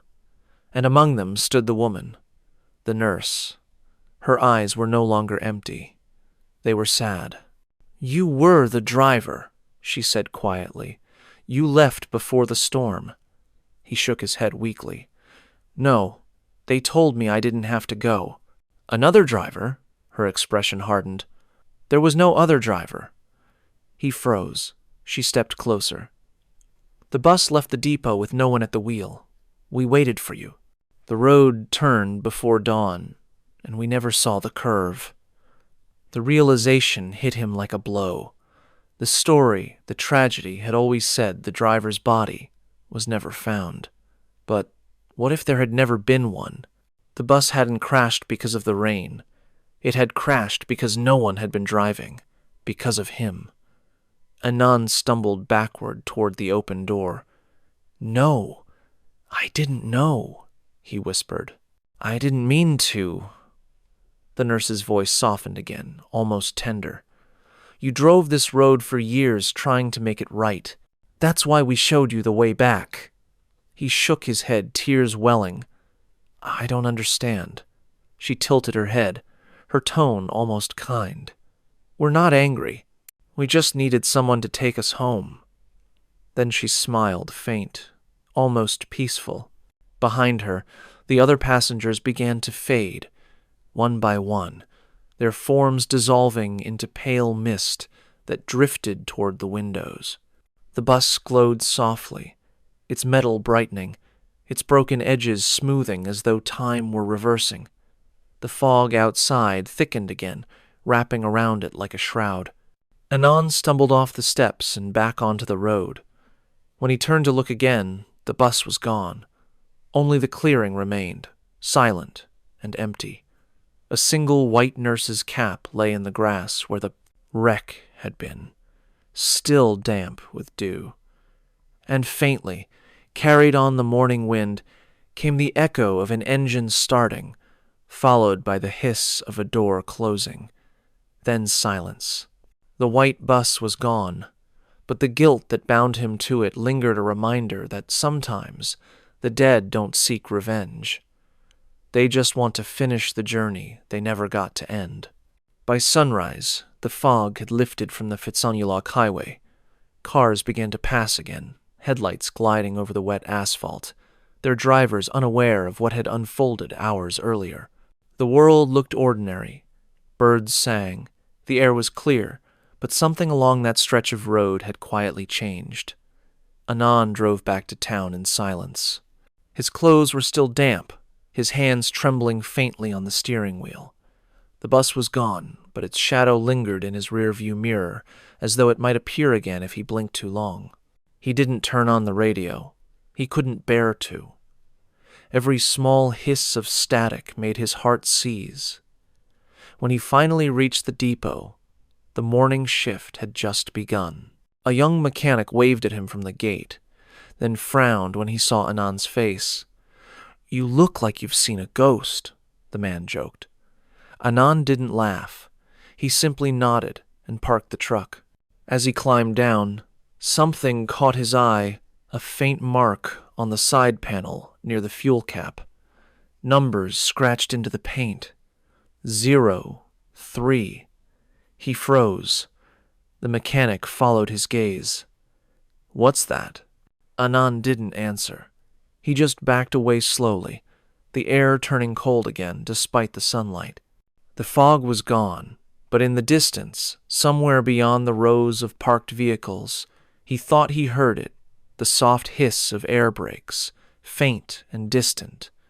He turned toward the sound. Nothing there. Just the wind passing through the depot fence. Later that day, workers along the Phitsanulok route reported something strange. A white bus had been seen again before dawn, moving slowly through the mist. Its windows were clean now, its lights brighter. Inside, silhouettes sat quietly, all facing forward. No one ever saw where it went. But a few claimed that one of the passengers, the man in the front seat, wearing a driver's uniform, looked exactly like Anand. And when they blinked, the bus was gone, leaving only the faint echo of brakes hissing through the morning fog. The haunting of the white bus may have ended at dawn, but Thailand's spirits never rest for long. For every road that swallows the living, there's a temple that traps the dead. Just west of Bangkok stands one of the country's strangest landmarks, a towering pink temple wrapped tightly by a massive dragon that coils all the way to its roof. Tourists come for photos, not realizing the building's real legend lies beneath it. Locals say that deep below Wat Samphan, behind a sealed chamber, the monks who built the temple never truly left. And when night falls, the dragon isn't the only thing that stirs, because from the basement, even now, comes the sound of chanting that no living voice can claim. The pink dragon temple of Wat Samphan rises like something from a dream or a warning. 30 stories of rose-colored concrete spiral upward, wrapped tight by a massive dragon that seems to climb forever toward the sky. Its scales shimmer in sunlight. Its claws clutch the tower's edge, and its mouth opens wide over the roof as though frozen mid-roar. From afar, it looks majestic, even divine. Up close, it feels alive. Tourists come during the day, laughing, taking pictures, marveling at its surreal beauty. But when the sun sinks behind the rice fields, the temple changes. The air grows heavy. The dragon's eyes seem to darken, and the silence that settles around its base is the kind that listens. Locals know better than to linger after dark. They whisper that the temple isn't just a monument, it's a prison. Pong was one of the few who didn't believe the stories. A caretaker. By trade, he'd worked at several temples around Nakhon Pathom, fixing lights, cleaning altars, helping monks prepare for morning prayers. When Wat Samphan's head abbot hired him, he was proud. The temple was famous. After all, a landmark seen in magazines and travel vlogs. But the abbot's warning had stayed with him. "You may work until sunset," the old man had said, "but never stay after." That night, he broke the rule. The reason was simple. The lights inside the dragon's passage had gone out again.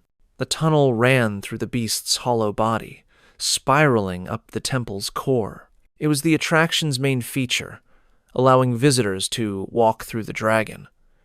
But half the lights had been dead for weeks, and tourists were starting to complain. Pong decided to fix them before the morning crowd returned. By the time he arrived, the temple grounds were empty. The last monks had retired to their quarters, their chanting fading into the distance. The sky was bruised purple. Crickets hummed in the grass.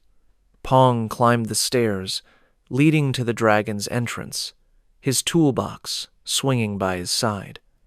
Inside, the air was cool and still. The curved tunnel walls were painted in deep red, textured like scales. Each flicker of his flashlight made the shadows ripple across the walls as if the dragon were breathing. He walked slowly, the echo of his footsteps blending with the faint hum of fluorescent bulbs. Halfway up, he noticed the scent incense, faint but fresh. He frowned. The monks never burned incense at night. It was forbidden after evening prayers. He turned off his flashlight. The tunnel went completely black. But even in the dark, he could see it, a thin thread of smoke curling upward, glowing faintly against the wall ahead. It drifted from a small crack in the dragon's side, just wide enough to see through. Pong crouched down and peered inside. The gap looked into a small stone chamber lit by candlelight. At first, he thought it was a storage room until he noticed the figures. Monks, 7 of them, sitting perfectly still in a circle. Their heads bowed, hands pressed together in prayer. Pong exhaled with relief. "So that's where the smell came from," he whispered to himself. Maybe they were performing a private ceremony. He almost turned away until one of the candles flickered, and he realized something was wrong. The monks weren't moving, not breathing, not chanting, and their robes weren't the deep orange of the living. They were faded, dry, and brittle, like they'd been sitting there for years. Pong blinked, his chest tightening. He leaned closer, trying to understand what he was seeing. One of the figures sat slightly apart from the rest, his face tilted toward the crack in the wall. His eyes were open. Pong stumbled back, his flashlight clattering to the floor. When he picked it up again and shone it toward the crack, the chamber was empty. The candles, the bodies, the smoke gone. Only the faint scent of incense remained, thickening now, almost choking. Somewhere deep within the tunnel, a single low hum began to rise, soft at first, then steady, like a chant echoing from beneath the floor. Pong froze. Because though the sound was coming from inside the dragon, it wasn't coming from anywhere near him. It was coming from below. Pong stood perfectly still, the beam of his flashlight trembling slightly in his hand. The hum that echoed through the dragon's tunnel wasn't loud, but it seemed to fill every inch of air around him, low, rhythmic, steady. It wasn't the sound of a machine or wind, but a voice. Or rather, many voices. He swallowed hard, straining to listen. The sound rose and fell in a pattern too deliberate to be random like chanting, but it was unlike any Buddhist prayer he had ever heard. The tones were slower, heavier, each syllable drawn out until it became more vibration than word. The deeper it went, the more it made. His skin crawl. He tried to tell himself it was just the echo of monks praying somewhere below, maybe in the basement shrine he'd heard rumors about, but the temple had no active ceremonies scheduled that night. And even if it had, this voice sounded wrong. He forced a shaky laugh. "Probably the wind," he muttered. "The tunnel's playing tricks." He started back up the slope, toolbox in hand. The further he walked, the quieter the sound became, until finally it faded into silence. But when he reached the next light fixture and began unscrewing its casing, the smell returned, that same thick, suffocating scent of incense. Stronger this time. He turned around slowly. The tunnel behind him was glowing faintly orange. It wasn't firelight. It wasn't the overhead bulbs either. The glow seemed to pulse like breath, flickering in slow rhythm with the chant he thought had stopped. He took one cautious step toward it, then another, until he saw something that made his chest tighten. Footprints. Faint, wet marks smeared across the floor, leading upward through the tunnel. Bare feet. The edges still glistened in the beam of his flashlight as if they'd just been made. He crouched down, reaching out to touch one, but the moment his fingers brushed the print, it evaporated as though it had never been there. He stood up quickly, his throat dry. "Enough," he whispered to himself. "Just fix the lights and leave." He worked faster now, his hands trembling as he replaced one bulb after another. But every time the tunnel brightened, he swore he saw something shift in the corner of his vision. The faint flutter of saffron fabric, the curve of a shadow that vanished when he turned. By the time he reached the midsection, sweat had gathered along his neck despite the cool air. The hum had returned, louder this time, though he couldn't tell from where. It seemed to be coming from the walls themselves, vibrating through the dragon's painted scales. Then his radio crackled. The old walkie-talkie clipped to his belt hissed to life with a burst of static. "Pong," a voice said softly. He froze. It was the abbot's voice. "Luangpur?" Pong said, raising the radio to his mouth. "I thought you'd gone home." No response. Just faint, static. And then, softly, a second voice joined in. This one wasn't the abbot. It was deeper, slow, measured. "Do not disturb them." The radio went dead. Pong stared at it in disbelief. What? A sudden thud echoed from somewhere below, followed by a sound like wood scraping against stone. His flashlight flickered, once, twice, then went out completely. Darkness. He banged the side of the flashlight, but it didn't help. The tunnel had gone completely black. For a moment, the only sound was his own breathing, until he heard it again. Footsteps.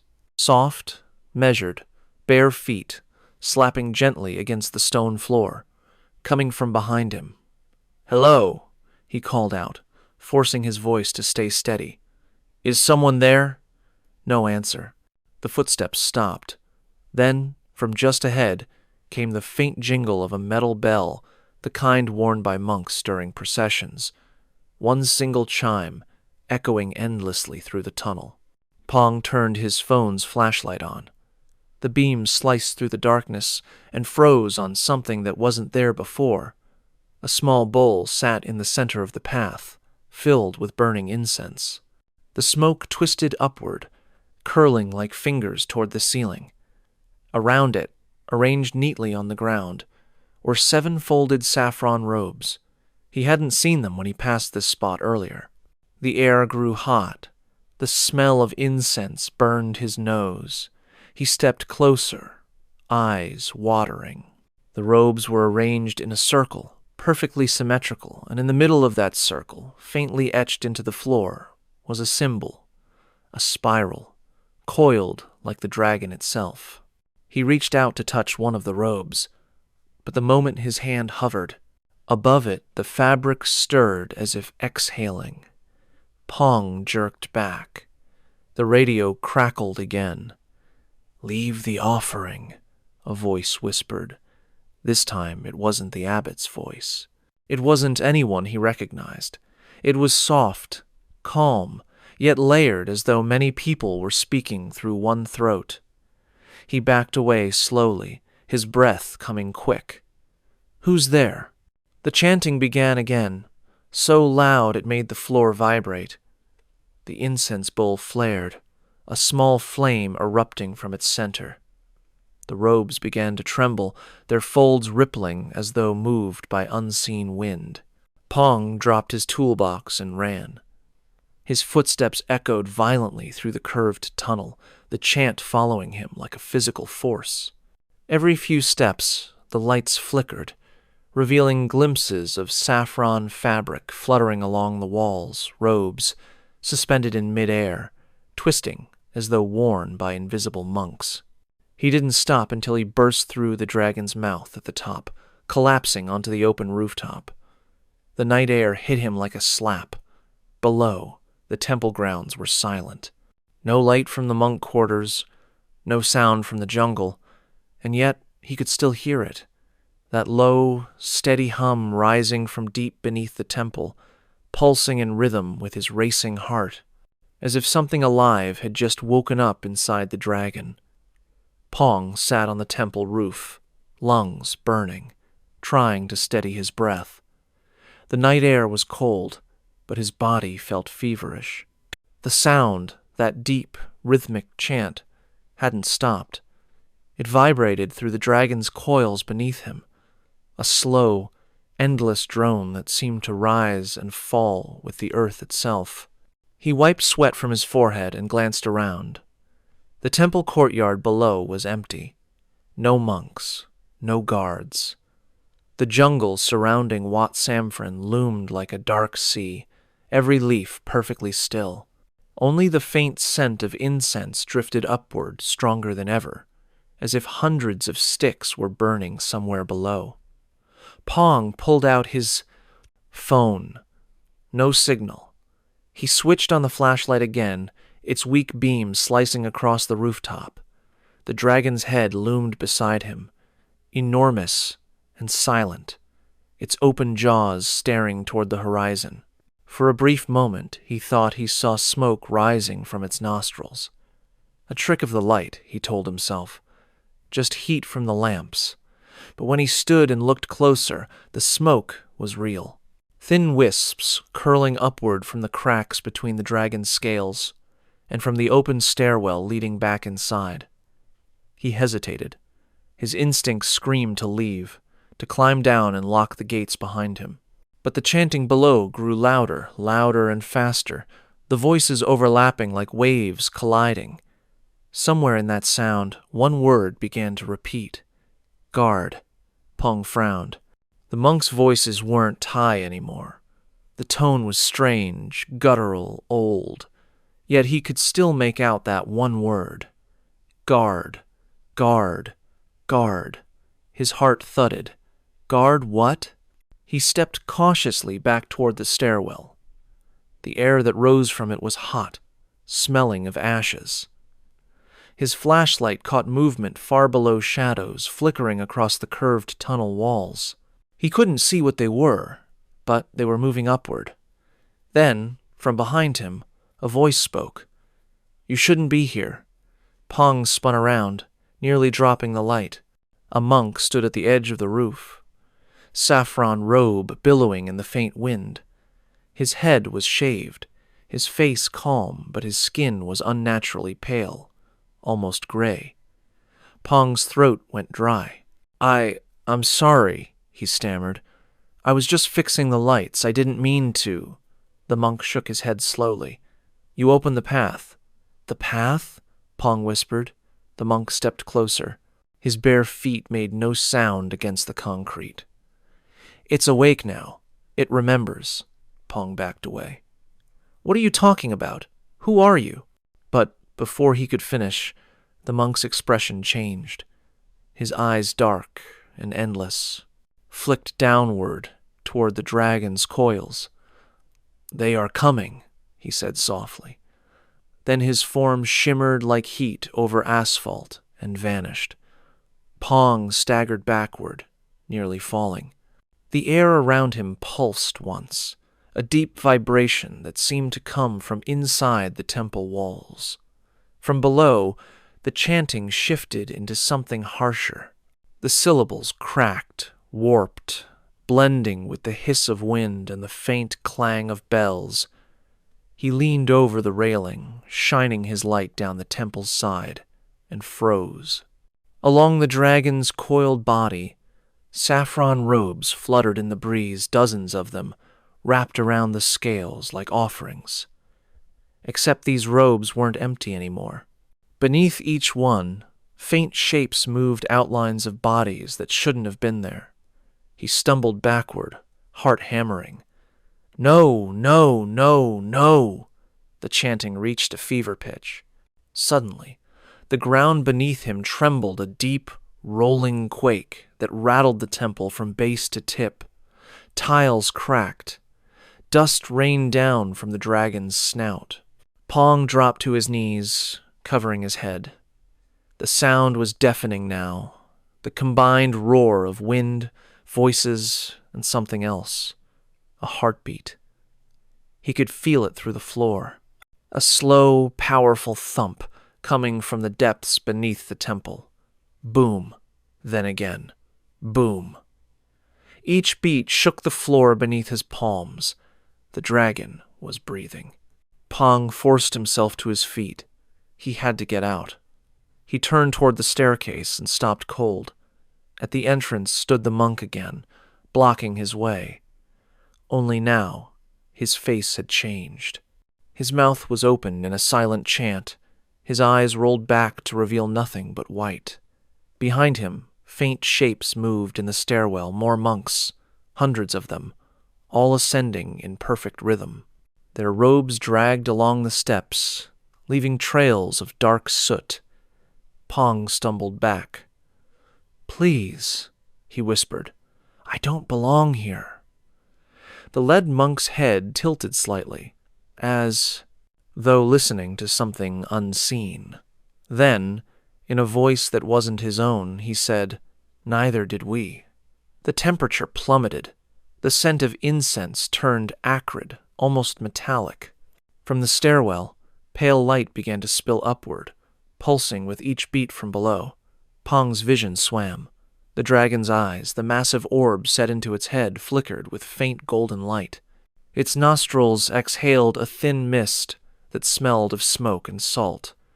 And from somewhere deep within its coils, a low, guttural sound rolled through the night. Not a chant, not wind, a growl. The monks' voices merged into one final thunderous chorus. Guard, the spirit. And Pong realized then, with a cold certainty, that whatever had been sealed beneath the temple all those years ago, whatever those monks had vanished trying to contain, wasn't gone at all. It was awake, and now it wanted new guardians. The air inside the temple had turned heavy like breathing through smoke. Pong staggered backward, his body shaking as the circle of monks moved closer, their bare feet whispering against the floor. Their chanting had grown distorted, the tones warping in and out of harmony like a broken radio signal. The sound didn't just echo, it crawled. It slid through the cracks in the walls, seeped under his skin, throbbed inside his skull. He pressed his hands over his ears, but it didn't help. The noise wasn't coming from outside anymore. It was inside him. The monk at the front stopped moving. His face was lit only by the faint glow of the dragon's eyes, now shimmering gold and crimson, pulsing in rhythm with the low, monstrous heartbeat beneath the floor.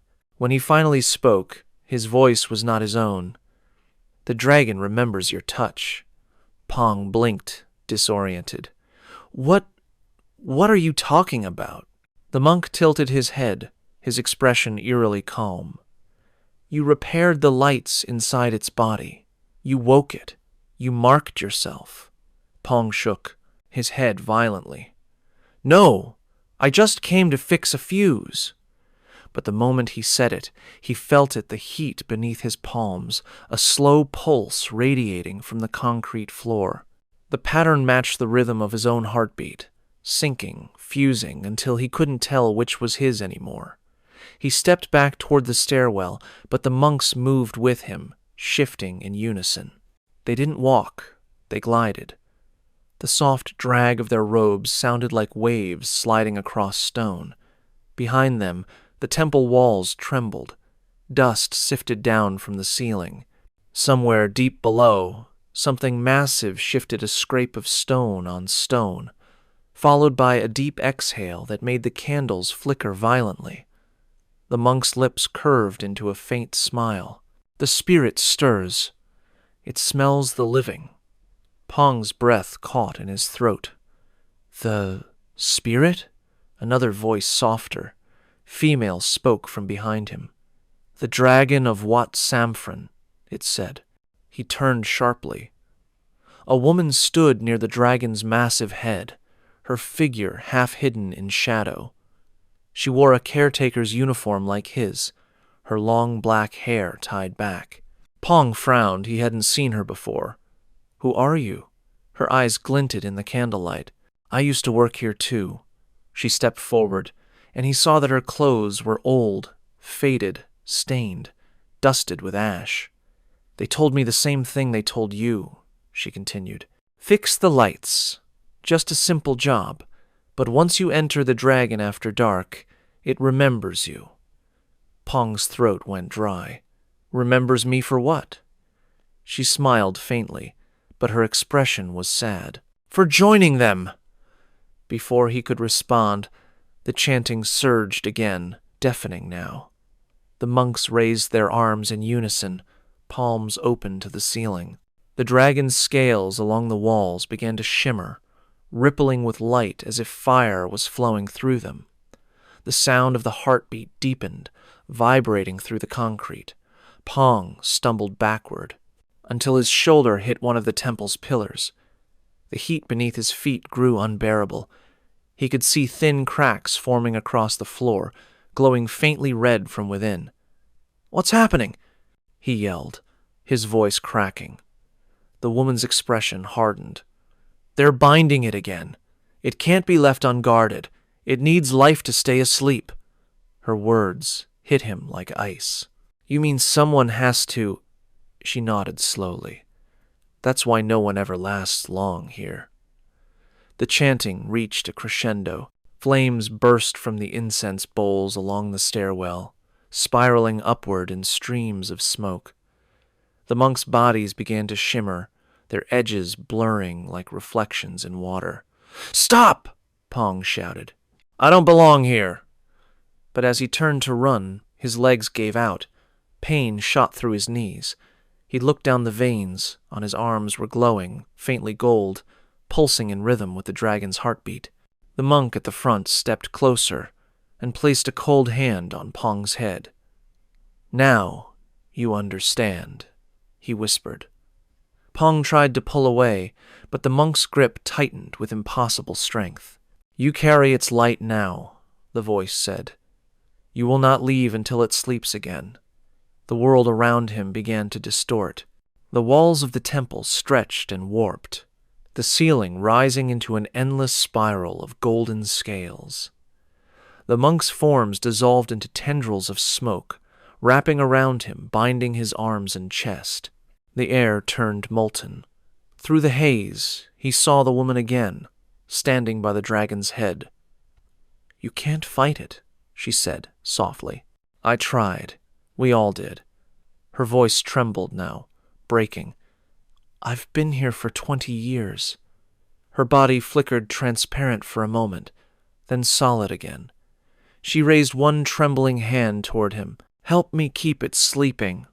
The floor beneath them split open. Light erupted from the cracks, blinding, searing. The dragon's heartbeat thundered through his body, filling his ears until the world became nothing but sound and flame. The monk's whisper was the last thing he heard before everything went black. "Every temple has its god. Ours just never learned mercy." Then silence. When Pong opened his eyes again, he was standing inside the dragon tunnel. The lights were all fixed, glowing a steady amber. The air smelled faintly of incense. The temple was quiet, but his reflection on the polished wall showed something he couldn't deny, faint traces of saffron fabric clinging to his shoulders, fluttering even though there was no wind. And from somewhere deep below, a single voice whispered through the stone, "Guard." The morning light came gently through the clouds, washing Wat Samphrin in soft gold. To any visitor, the temple looked peaceful, the dragons still, the monks busy with their daily alms, the air heavy with the scent of blooming lotus. But beneath that calm surface, something had changed. The dragon's scales shimmered faintly as if catching the light from beneath, and every so often, a low hum seemed to ripple through its walls, too faint for most to notice. Pong stood at the base of the temple, looking up at the towering pink structure. His mind was foggy, like waking from a long dream that wouldn't fully fade. He didn't remember leaving the tunnel. He didn't remember walking home. The last thing he recalled was the blinding light, the sound of the chanting, and that single word echoing in his head, "Guard." He'd woken up in his apartment at dawn, still in his work uniform, his clothes smelling faintly of burnt incense. At first, he'd convinced himself it was all exhaustion, a hallucination, maybe even carbon monoxide from old wiring in the temple. But now, standing here again, something felt wrong. The temple was too quiet. The monks sweeping the grounds didn't look up. The dragon's eyes gleamed faintly in the sun, but the light inside them wasn't reflection. It was alive. He rubbed his temples and started toward the main hall. The abbot was there, as always, kneeling before the altar. Pong bowed respectfully, hesitating before speaking. "Luang Por," he said quietly, "about last night." The old monk didn't look at him. He continued arranging offerings before the golden Buddha statue, hands moving slowly, deliberately. When he finally spoke, his voice was low, almost kind. "You stayed after sunset." Pong swallowed hard. "I was fixing the lights. I didn't mean to—" "The lights are always fixed," the abbot interrupted, until someone new arrives. Pong blinked. What do you mean? The abbot finally turned his head. His eyes were calm but distant, like someone who had seen the same mistake too many times. This temple is built around a spirit older than the town itself. The dragon beneath the stone is not a symbol. It is a living thing bound by the monks who gave their lives to contain it. That is why the basement was sealed. Pong's stomach turned cold. I saw them, he whispered. In the wall. 7 monks. I thought they were statues. They are, said the abbot, and they aren't. He rose slowly, leaning on his cane. Their bodies died long ago, but their spirits remain. They chant so the dragon sleeps, but their strength fades over time. Every few decades, the binding weakens. The spirit begins to stir, and it calls out for new guardians. The word lodged in Pong's throat. Guard. He took a shaky step backward. You knew this was happening? The abbot's expression didn't change. We cannot stop it. We can only delay it. Each time the temple finds another who will take their place. Pong's mouth went dry. You mean someone replaces them? The abbot nodded. Someone must. Otherwise, the dragon wakes and the city burns. A long silence stretched between them, broken only by the flutter of prayer flags. Outside, Pong's hands trembled. You let me go inside knowing this? The abbot's eyes softened with something that looked like regret. We never send anyone. The temple chooses who enters. It always does. Pong turned away, chest tightening. His head buzzed with fragments of memory. The woman in the caretaker's uniform, her faded face, her whisper, I've been here 20 years. The chanting, the pulse beneath his feet, the robes that moved without bodies. He realized now why the job had always been vacant, why no one stayed long enough to retire. He stumbled outside, gulping the thick morning air. His legs felt weak, as if the earth beneath him no longer trusted him to stand. The temple loomed above, majestic, radiant, merciless. He pulled out his phone, desperate to call someone, anyone. But when he unlocked the screen, he froze. The wallpaper, once a picture of his daughter, was different.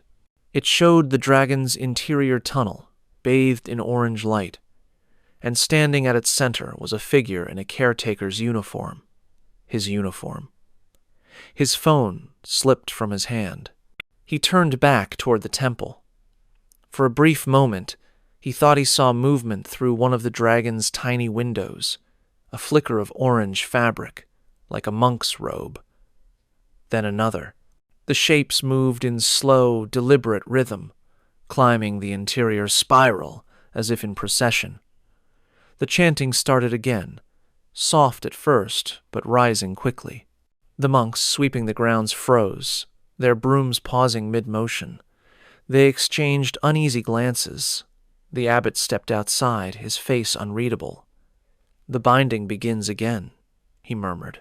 Pong shook his head. No, I'm done. I'm leaving. The abbot's gaze fell on him, pity in his eyes. You cannot leave once, it knows you. The ground beneath them vibrated just once, like the faint beat of a heart. Pong staggered, staring at the dragon's coiled body.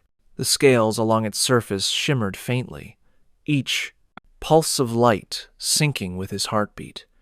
The connection between them felt tangible, electric.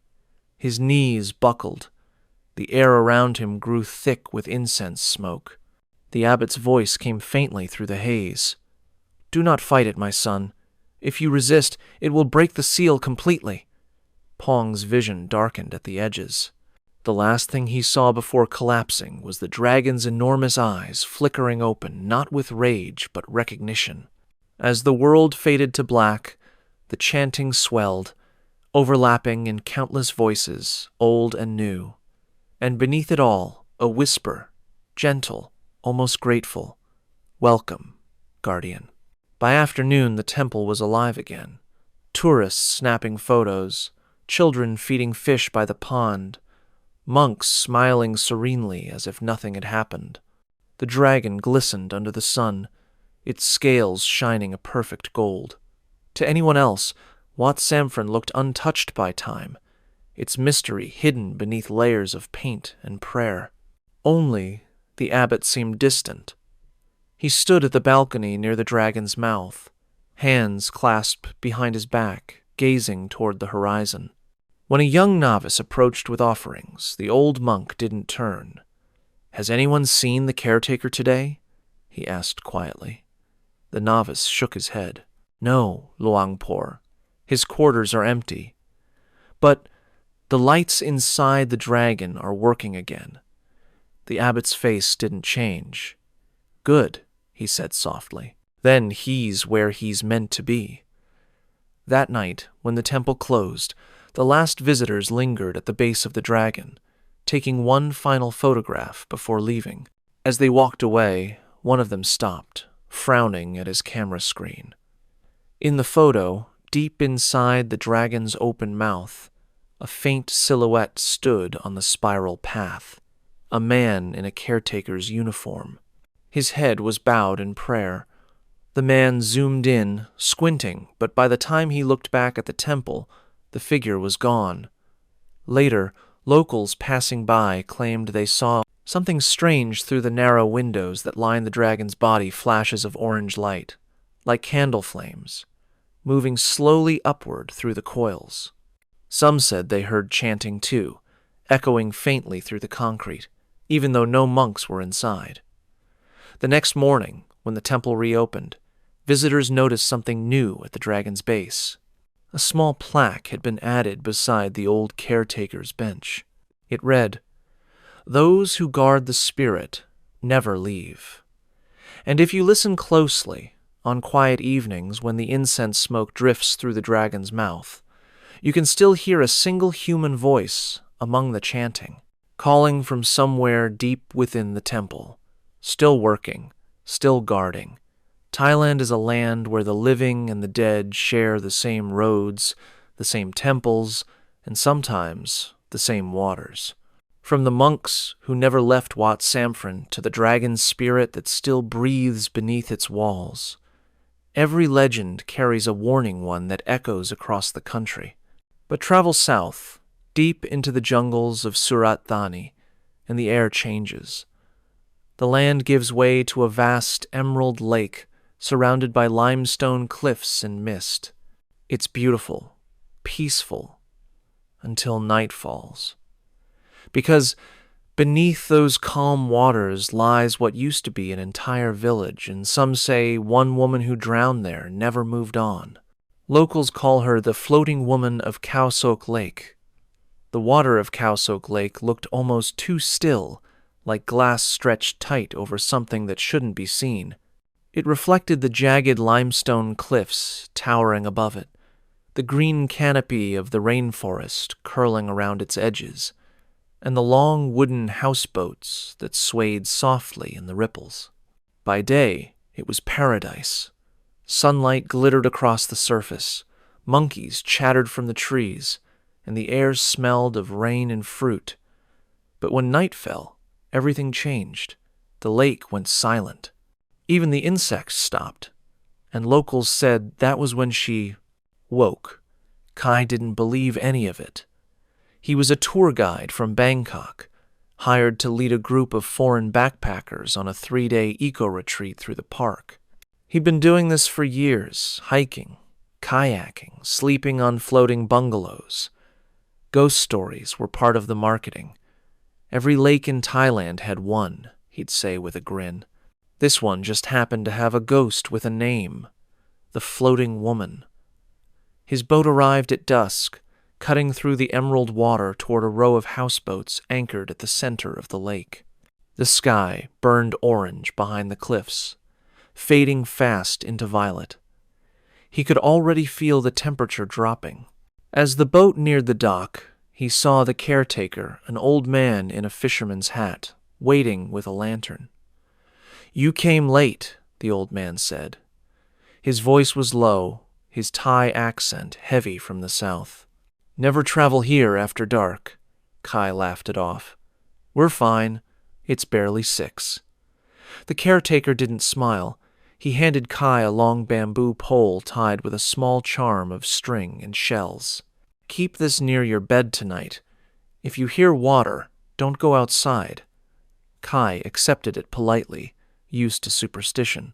But as he helped the tourists off the boat, he noticed the old man staring out toward the open lake, his eyes fixed on a point far beyond the mist. Dinner that night was lively.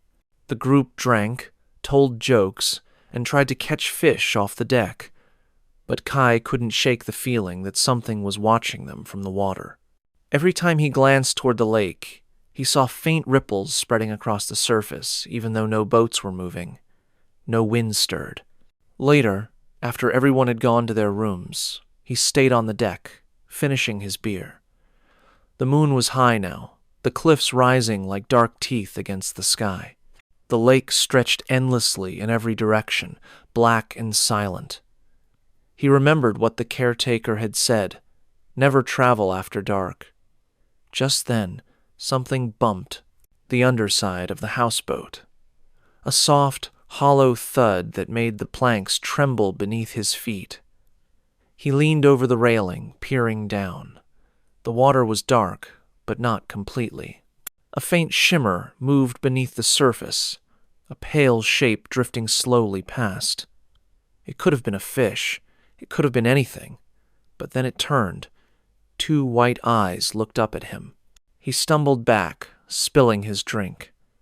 The water rippled once, then went still again. Kai stayed frozen for several seconds, staring at his reflection. Maybe it was exhaustion. Maybe the light had played tricks on him. But he couldn't shake the image, the face just beneath the surface, staring upward as if waiting. He went inside, locking the sliding door behind him. The charm the caretaker had given him lay on the bedside table, swaying slightly in the breeze. He turned off the light and lay down, telling himself it was just his imagination. Outside, the lake was utterly silent again, and somewhere in the dark, under that perfect, still surface, something moved slow, patient, and listening. The first night passed without incident, or at least that's what Kai told himself the next morning. The sun had already burned away the mist by the time he stepped out onto the deck. The water sparkled again, calm and warm, reflecting the sky so clearly it looked like the world had been turned upside down. The backpackers were already laughing and splashing around in the shallows, completely unaware that the lake had looked like an open grave just hours earlier. He smiled and shook his head. Maybe he really had imagined it, the pale face, the eyes staring up through the water. He was tired, that was all. Too many night shifts, too many tours. Still, as he stood there, he noticed something strange. Wet footprints led across the deck, small, narrow, perfectly formed. They started near the edge of the boat, passed right by his door, and stopped halfway down the walkway that connected to the next houseboat. There were no puddles, no drips, just those footprints. Drying quickly in the morning heat, Kai crouched down to look closer. They were too small to belong to any of his guests, too clean to belong to the fishermen who serviced the boats. He glanced at the water, then at the nearest bungalow. The tourists were still asleep or eating breakfast. No one had gone swimming this early. He rubbed the back of his neck and tried to laugh it off. Maybe the wood had swelled overnight and left marks. Maybe condensation. But deep down, something about the shape of those footprints perfectly detailed, each toe visible, made his stomach twist. By afternoon, he'd almost forgotten about it. The day was long and busy. Kayaking to limestone caves, hiking through dense jungle, taking pictures of monkeys. But the lake still felt wrong. The air hung heavier than usual, the wind non-existent. Even the birds seemed to avoid flying too close to the water. When they returned at dusk, the caretaker was waiting by the dock again, lantern in hand. His expression darkened when he saw Kai. "You heard her, didn't you?" he said quietly. Kai frowned. "Who?" The old man's eyes flicked toward the water. "The woman. She calls at night when the lake is calm." Kai forced a chuckle. "I didn't hear anything. Just fish hitting the boat." The caretaker didn't smile. "No fish here after midnight. Only her." He pointed to the water. "When the dam came, the whole valley drowned. Her house, her child, everything." "I know the story," Kai said quickly. "You tell it to scare tourists." The caretaker's voice hardened. "It's not a story." Kai tried to dismiss it, but something in the old man's eyes stopped him. Not superstition, not madness, but memory. The caretaker leaned closer. "If you hear knocking, don't open your door. Promise me." Kai nodded, just to end the conversation, but the words followed him back to his cabin. That night, the group gathered again on the deck. The lake glowed silver under the moonlight, so still it looked frozen. The tourists dared each other to swim, laughing, tossing pebbles into the water. Every ripple spread wide before disappearing into the dark. "Hey, Kai," one of them called. "What's the story about the ghost again? The one under the lake?" He smirked, falling into his usual guide's routine. "They say this place used to be a village before they built the dam. When the water rose, the villagers moved all except one woman who refused to leave. Her house was right where we're floating now." One of the girls shivered playfully. "So she drowned?" He nodded. "They say her spirit still wanders below, looking for her son. If she mistakes you for him, she'll try to pull you under so you can stay with her." The tourists gasped, half laughing. Kai grinned, pretending not to notice the tightness in his chest. Because when he said it, he saw something move out of the corner of his eye, a small disturbance in the water, just beyond the reflection of the moon. He turned sharply, scanning the lake. Nothing. "Probably just a fish," he said, forcing a smile.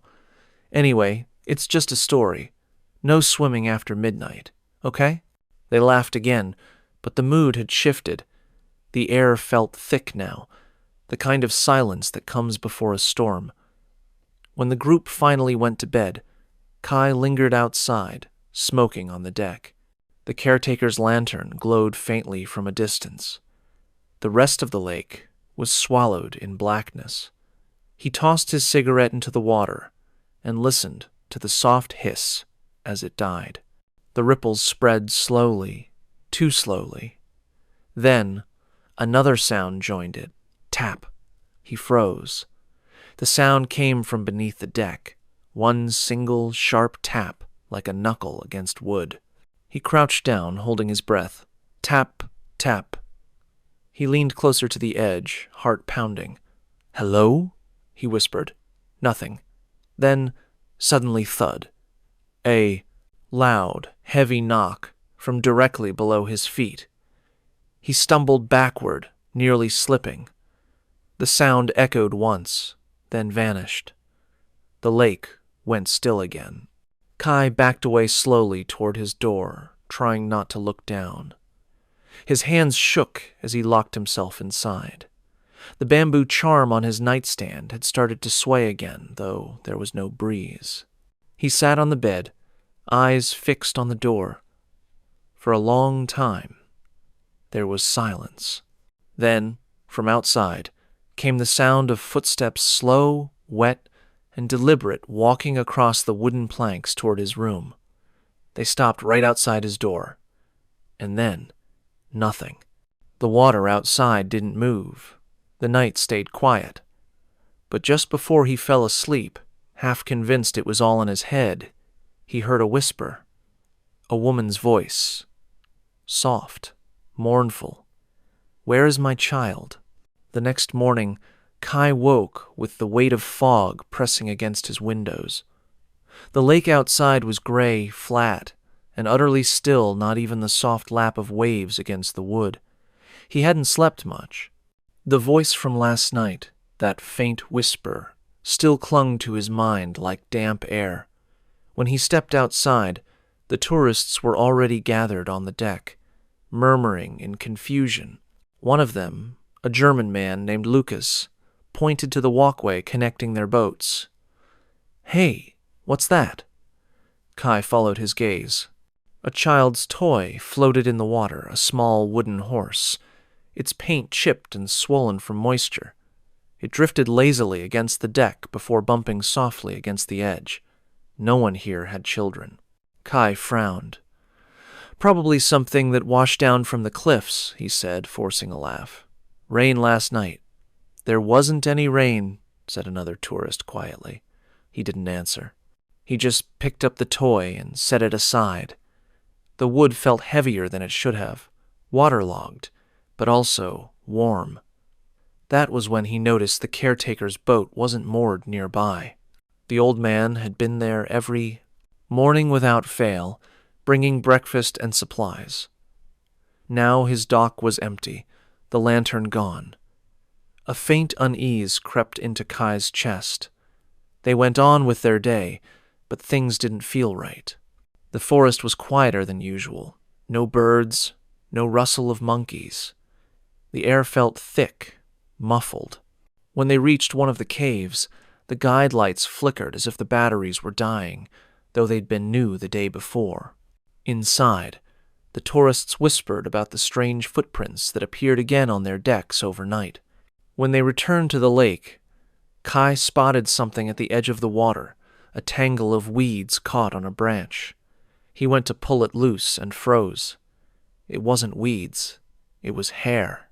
Long strands, black and glistening, twisted around the wood like silk. He yanked his hand back, heart hammering, but when he blinked again, it was gone. The water's surface was perfectly smooth. That night, he sat alone at the edge of the houseboat, flashlight in hand. He couldn't stop thinking about the toy, the caretaker's warning, the whisper. "Where is my child?" The tourists were asleep. The lake was quiet.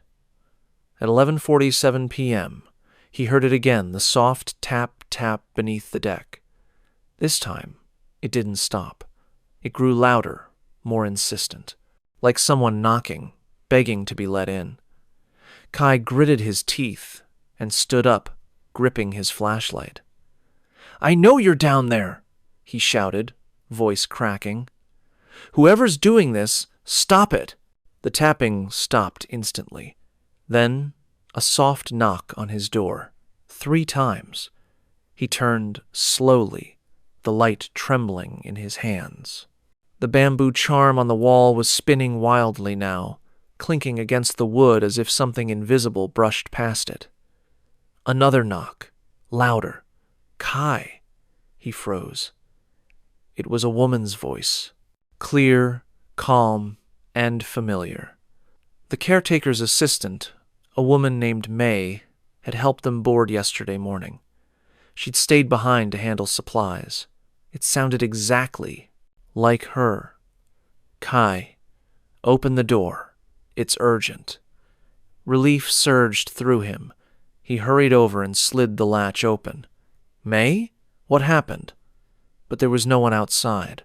The walkway was empty. A single wet footprint marked the spot in front of the door, small, bare, and pointing inward. Kai's throat went dry. He backed up slowly and shut the door again. Locked it. Then, faintly, the voice spoke again, but this time it came from beneath the floorboards. "Kai." He dropped the flashlight. It rolled across the room, its beam landing on the small wooden horse sitting in the corner. Only now it wasn't where he'd left it. It was standing upright, perfectly balanced on its hooves, dripping water onto the floor. He stared, frozen. A small handprint shimmered faintly on the wood beside it. Outside, the fog had thickened until the entire lake was a pale blur. The water slapped gently against the deck, once, twice, then again, in a slow, steady rhythm. And then he saw her. Through the mist, A figure floated just beyond the edge of the houseboat.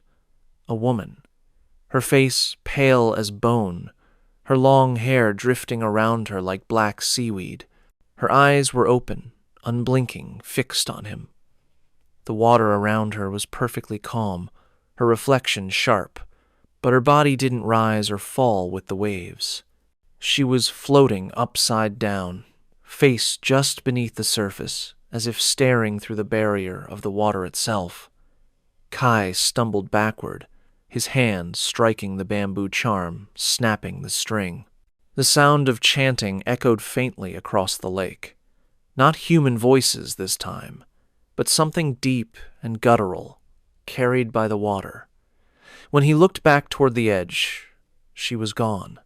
Only the ripples remained, spreading out in perfect circles, and at their center, the small wooden horse drifted once more, turning slowly until it faced him. From somewhere far across the lake came the hollow clang of metal, the sound of the caretaker's lantern bell. It rang 3 times, then stopped. And the voice returned, softer now, carried by the wind. "Where is my child?" The night was suffocatingly still. The fog pressed so tightly around the houseboats that the lake seemed to vanish entirely. It was as if the world had been reduced to this one floating structure, one man, and the sound of water breathing beneath the planks. Kai hadn't moved in minutes. He sat against the wall of his cabin, flashlight trembling in his grip. His mind screamed for logic, for explanation. The caretaker's charm lay broken on the floor. The wooden horse, that toy that shouldn't exist, sat motionless near the door, its hollow eyes catching the beam of his light like they were watching him back. Then came the sound again. Not the soft tapping this time. Louder, deeper, a rhythmic pounding echoing through the hull like a heartbeat. Thud, thud, thud. The planks beneath him vibrated. Water sloshed softly against the edges. Then came another noise, something scraping, like fingernails dragging across the underside of the deck. The sound moved in circles, slow and deliberate, as if whatever was down there was searching for a weak spot. Kai backed up toward the far wall, eyes darting to the window. Through the mist, he could see nothing but white. The other houseboats were gone, swallowed whole. Even the cliffs, the towering silhouettes that always framed the lake, had vanished completely. He turned toward the door. The wooden horse was gone. His stomach dropped. He scanned the floor wildly until he spotted it floating in the corner of the room. The floorboards were wet. A thin sheet of water had begun to spread across them, shimmering under the light. "Kai," he froze. The voice was inside the room this time, soft, whispering, but close enough to feel. "Kai, please." It sounded like May again, tired, frightened, her tone pleading. He turned slowly, the flashlight beam shaking. "May?" Nothing.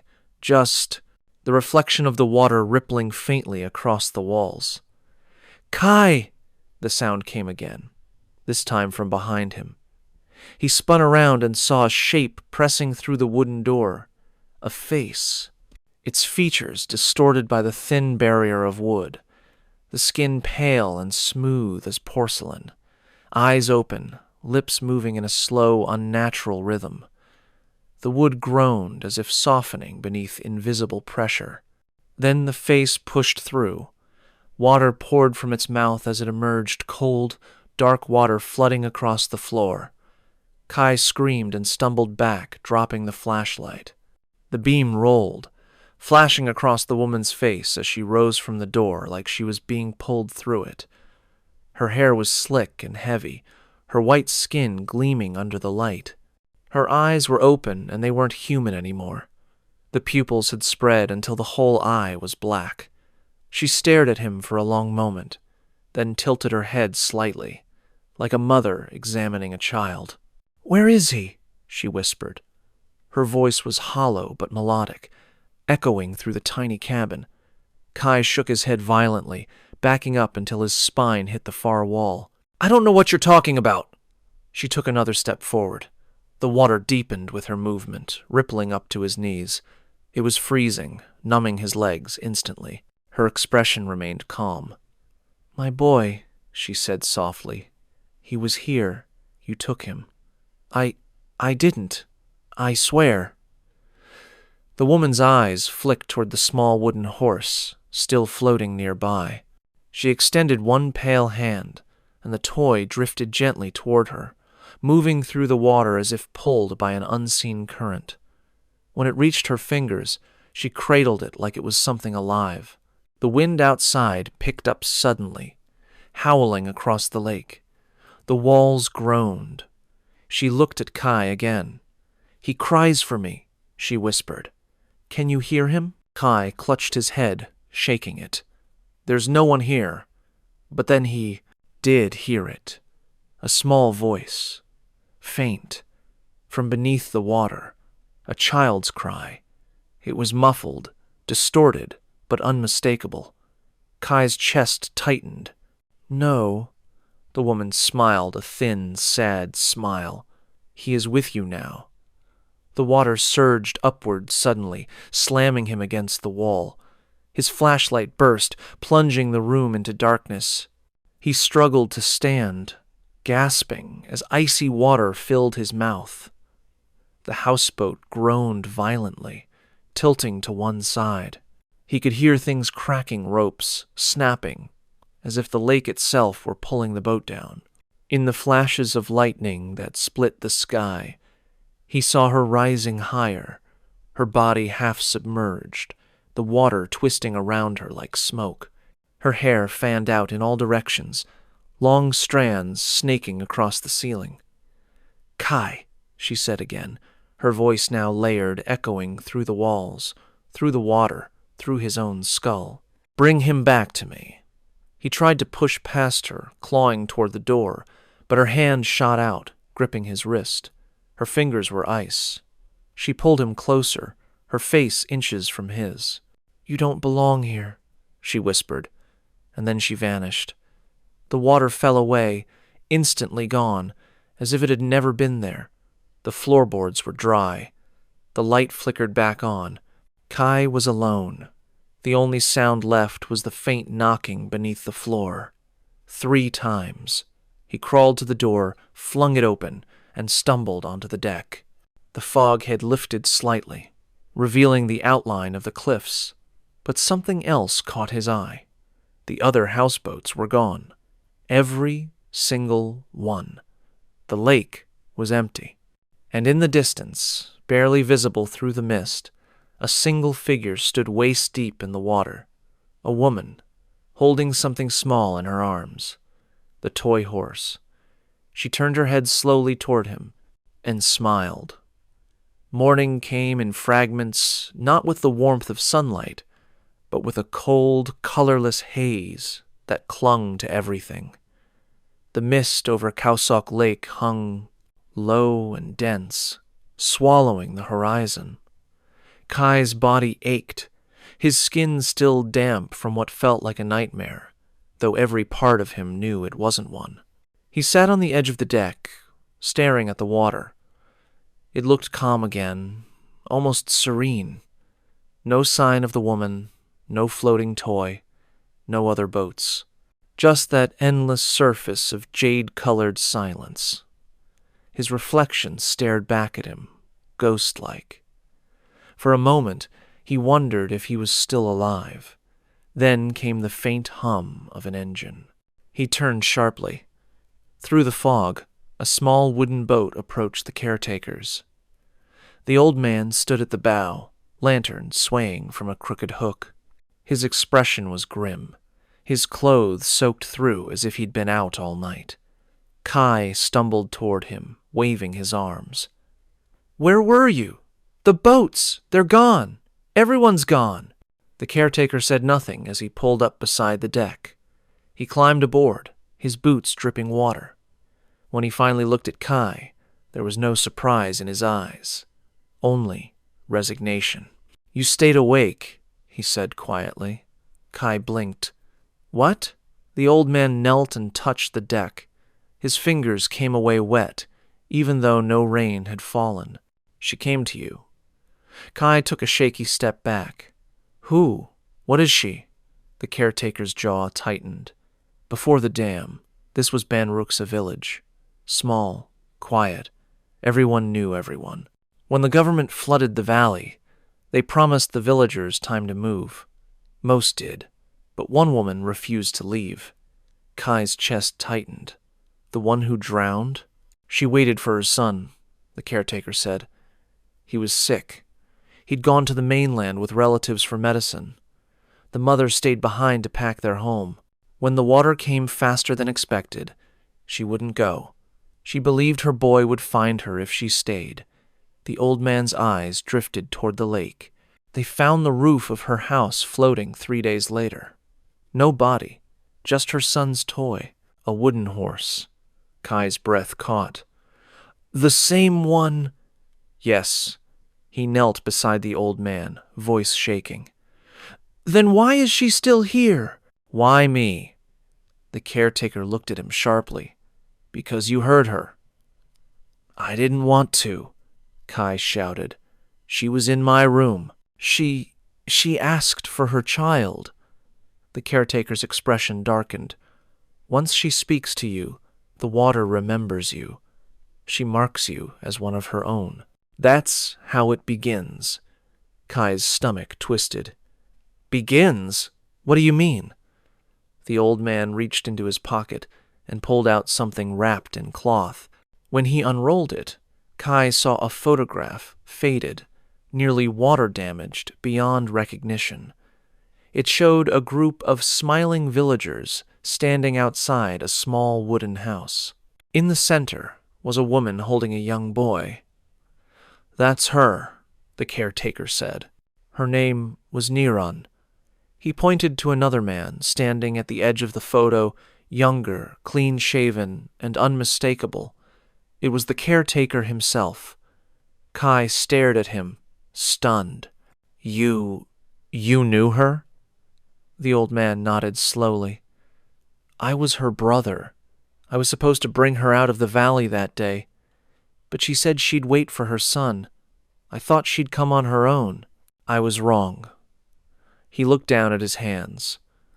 "I stayed behind to watch over her. Every year, I come here to make offerings, to keep her calm. But lately, she's been restless." "Why?" Kai asked. The caretaker's eyes flicked to him. "Because the dam released new water last month. The ruins of the village shifted again. Her home, it's closer to the surface now. She can see the world again."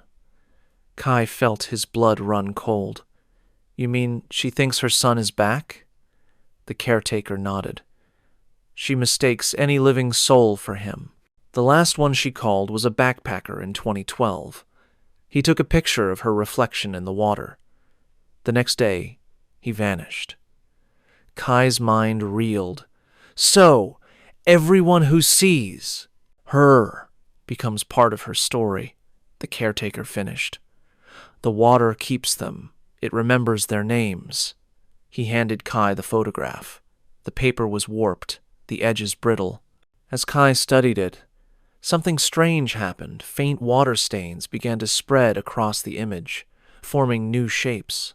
When he looked closer, he saw himself reflected faintly among the villagers, standing just behind the woman. He dropped it immediately. The caretaker didn't flinch. "She's already chosen you." Kai backed away, his voice shaking. No, I'm leaving.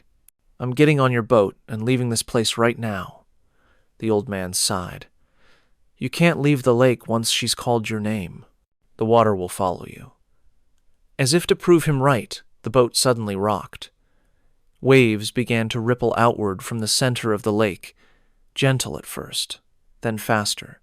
The mist swirled violently, forming faint outlines of rooftops beneath the surface.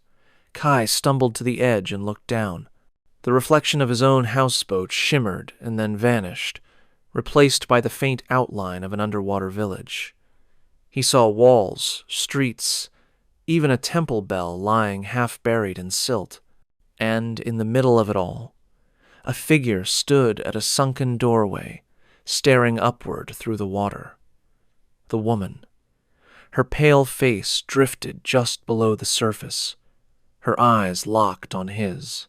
The toy horse floated beside her, turning slowly. "Kai?" Her voice echoed faintly, though her mouth didn't move. The caretaker grabbed his shoulder. "Don't answer her. Whatever happens, do not speak to her again." But Kai's body betrayed him.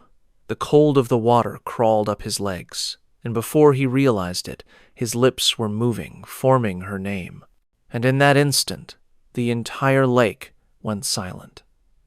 The waves stopped. The mist froze in place. Even the caretaker's breath seemed to vanish. Then, from somewhere deep below, came a low, guttural moan, the sound of water shifting through ruins long forgotten. The old man's face went pale. "She's awake." The surface of Khao Lake rippled once, then went completely still. Not a sound, not a breeze, not even a bird's cry dared break the silence. The caretaker gripped Kai's arm tightly, his voice hoarse. "Don't move," he whispered. "She's listening." Kai couldn't breathe. The reflection in the water shifted the drowned village, flickered like a memory, fading in and out of view. He saw rooftops, a temple spire, and then a small figure, a boy, standing knee-deep in the submerged ruins, staring upward with empty eyes. "Her son," the caretaker muttered, trembling. "She's found him again." The boy raised his hand slowly, pointing toward the surface. The caretaker lunged for Kai, shoving him back. "Get away from the edge!" But it was too late. The water exploded upward in a burst of mist and spray. Cold, black liquid wrapped around Kai's ankles like hands. He screamed, clawing at the deck as the caretaker tried to pull him back, their grips slipping on the wet wood. "Kai!" the old man shouted. "Let go of her name. Say nothing." The rest of his words drowned beneath the roar. The water surged higher, swallowing Kai's legs, his waist, his chest. He felt something cold and soft wrap around him, not just water, but hair. Long, endless strands of it, winding around his arms like silk ropes. He gasped for air. But the last thing he saw before he went under wasn't the caretaker's face. It was hers. The woman floated before him, her eyes open, her lips curved in a sorrowful smile. And in her arms, she held the wooden horse. When the lake calmed minutes later, the caretaker was alone on the deck, kneeling in shock. The water was perfectly flat again, reflecting nothing but the pale morning light. He whispered a prayer, voice trembling. That night, the tourists' families called the park office. Their houseboats had never returned. Search teams came at dawn, finding only one vessel drifting silently in the mist. Inside, the walls were damp, the floorboards soaked, and carved neatly into the wood beside the door were 3 words. "Where is my child?" From the still waters of Khao Lake to the restless spirits beneath its surface, Thailand's ghosts seem bound by one thing places that refuse to forget. Some spirits wander in search of their loved ones. Others remain chained to where they suffered most. And few places hold more pain than hospitals, because when life and death meet under one roof, not every soul finds its way out. West of Bangkok, in the quiet city of Nakhon Pathom, there stands a building that should have been erased decades ago. Its walls are cracked, its halls swallowed by vines, but locals swear the lights inside still flicker orange at night, like the fire that once devoured it. This is the story of the abandoned hospital of Nakhon Pathom. The old Nakhon Pathom Provincial Hospital stood like a wound that never healed. Hidden behind a line of overgrown tamarind trees, its gray walls peeled and flaked under the humid air, the windows cracked, the floors swallowed by vines. The sign at the front had long fallen, its letters faded into rust, but locals didn't need a sign to know what this place was. They avoided the entire street after sundown. Inside, the corridors were a labyrinth of ash and silence. Paint bubbled on the walls, where fire once licked through, and faint black stains trailed along the ceilings like veins. The smell, old smoke, wet plaster, and something faintly metallic clung to everything. Even now, decades later, the scent of burned antiseptic still lived in the air. That didn't stop Chai from coming back. He wasn't a thrill-seeker or a ghost hunter. He was a freelance photographer, trying to build his online portfolio, the kind of guy who'd grown up watching YouTube explorers sneak into forbidden places, chasing shadows for clicks. When a local blogger told him about the haunted hospital of Nakhon Pathom, he saw an opportunity. Real history, eerie visuals, maybe even a few ghost rumors to spice up the caption. It would make the perfect series. He arrived just before dusk, parking his motorbike behind a wall of overgrown shrubs. The heat had started to fade, replaced by that uneasy stillness that comes before nightfall. He grabbed his camera, a flashlight, and his tripod, then ducked under the broken gate. The courtyard was littered with debris, collapsed roof tiles, broken stretchers, bits of old signage. At the center stood the main building, 3 stories tall, its upper windows black and gaping. A family of crows watched from the roof as he stepped inside. The moment he crossed the threshold, the air changed. It wasn't just the drop in temperature, it was the weight of it. The kind of silence that seemed to absorb sound rather than echo it. He clicked on his flashlight. The beam swept across the reception desk, still covered in charred paperwork. The wall behind it bore a faint scorch pattern, as if the fire had exploded outward from a single point. Chai raised his camera and took his first photo. The flash burst, lighting up the room for a split-second peeling paint, overturned gurneys, and a single wheelchair facing the wall. When the light faded, the silence returned thicker than before. He moved deeper into the hallway. Each step echoed on the cracked tiles, following him like another set of footsteps. The air was damp, heavy with mildew. He passed what used to be a nurse's station, where melted plastic 4-bags still hung from warped metal stands. On the far wall, faint Thai lettering spelled emergency ward. He hesitated there. It was the wing that burned first, the one that started the story.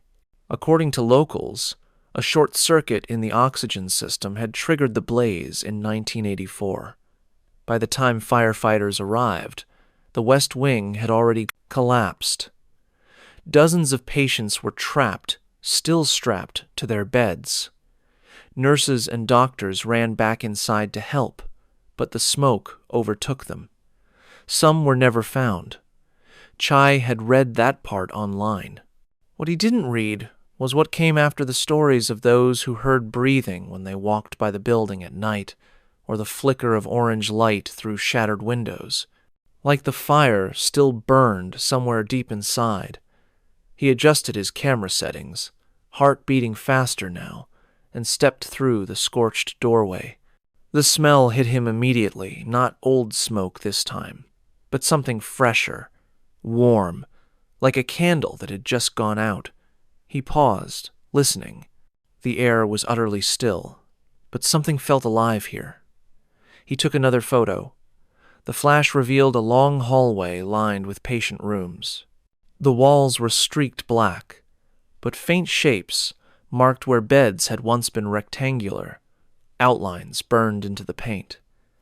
The far end of the corridor disappeared into darkness. He exhaled slowly. "All right," he muttered, mostly to himself. "Let's get the shot and go." But before he could lift his camera again, something metallic rattled in the distance. a faint rhythmic squeak echoing through the hall. It was the sound of a gurney's wheels, moving somewhere deep inside the burned hospital. The sound was faint at first, so soft that Chai thought it might just be the building settling, or maybe an animal scurrying through debris. But then it came again, clearer this time. Creak, creak, creak. The sound echoed through the corridor with slow, deliberate rhythm. It wasn't random movement. It was measured the uneven, rubbery squeak of hospital wheels on tile. Chai froze. His flashlight hovered in the dark, cutting through the thick air. The beam caught particles of dust floating like smoke. He swallowed hard. Probably wind, he muttered, even though there wasn't any. He followed the sound, one cautious step at a time. The hallway stretched endlessly ahead, door after door yawning open into black rooms. His boots crunched over broken glass and charred wood. The smell of burnt chemicals grew stronger the deeper he went, mixing with something sour beneath it like decay. The noise stopped. He aimed his flashlight toward the far end of the hall. The beam landed on a rusted gurney lying on its side, one wheel still attached. It rocked slightly, then went still. Chai exhaled shakily. Just settling, he told himself again. He lifted his camera, snapping a photo. The flash exploded across the walls, revealing burned curtains, medical charts glued together by melted plastic, and a faint smear of black soot shaped vaguely like a handprint. When the light faded, everything looked exactly the same except for one thing. The gurney was now upright. Chai blinked, lowering the camera. He hadn't heard it move, but it was standing straight now, perfectly balanced on all four wheels. A faint metallic rattle echoed again, this time closer. He took a step back. "Nope," he whispered, voice barely audible. "Nope, not tonight." But before he could turn around, a sound drifted down the corridor, soft, mechanical, and steady. Shh, shh, shh, shh. It was the sound of air being drawn through a mask. Someone was breathing. Chai's pulse spiked. The flashlight flickered as he turned toward the sound. The beam caught the edges of a room door slightly ajar, its number plate half melted, the paint bubbled. The breathing was coming from there. He hesitated at the threshold. The smell of antiseptic hit him again, sharp and clean, completely out of place in a building this ruined. His instincts screamed to leave, but curiosity and the camera in his hand pushed him forward. He raised his phone, started recording video, and nudged the door open with his foot. Inside was a small ward, the walls still scorched black. The floor was littered with burnt ivy poles and twisted metal. But at the center of the room stood something that hadn't been there in decades, a hospital bed. It was pristine. The sheets were white. A folded blanket rested neatly at the foot, and attached to the side was an oxygen tank, new, polished, its indicator light blinking softly. The rhythmic breathing grew louder. Shh, shh, shh. H. Chai raised his flashlight, the beam trembling as it reached the head of the bed. There was no one lying there. The pillow was slightly indented, the sheet pulled tight as though someone invisible occupied it. The oxygen mask hung in the air, the clear tubing attached to nothing, yet it moved expanding and deflating in perfect rhythm with the sound. The light blinked again. Chai's stomach lurched.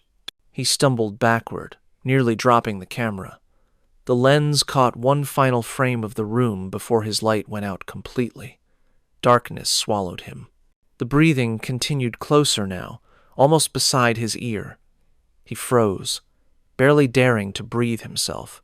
He could feel the faint tickle of air against his neck, not warm, but cold, sterile. He turned his head slowly, shining the weak beam of his backup light behind him. Nothing there. He spun back toward the bed, but it was empty. The oxygen mask lay on the floor now, the tube coiled like a snake. The tank was silent, and yet the faint sound of breathing persisted. It was coming from the hallway. Chai bolted out of the room, heart pounding, camera swinging at his side. The corridor seemed longer now, the shadows thicker. He ran until he reached the stairwell and stopped to catch his breath.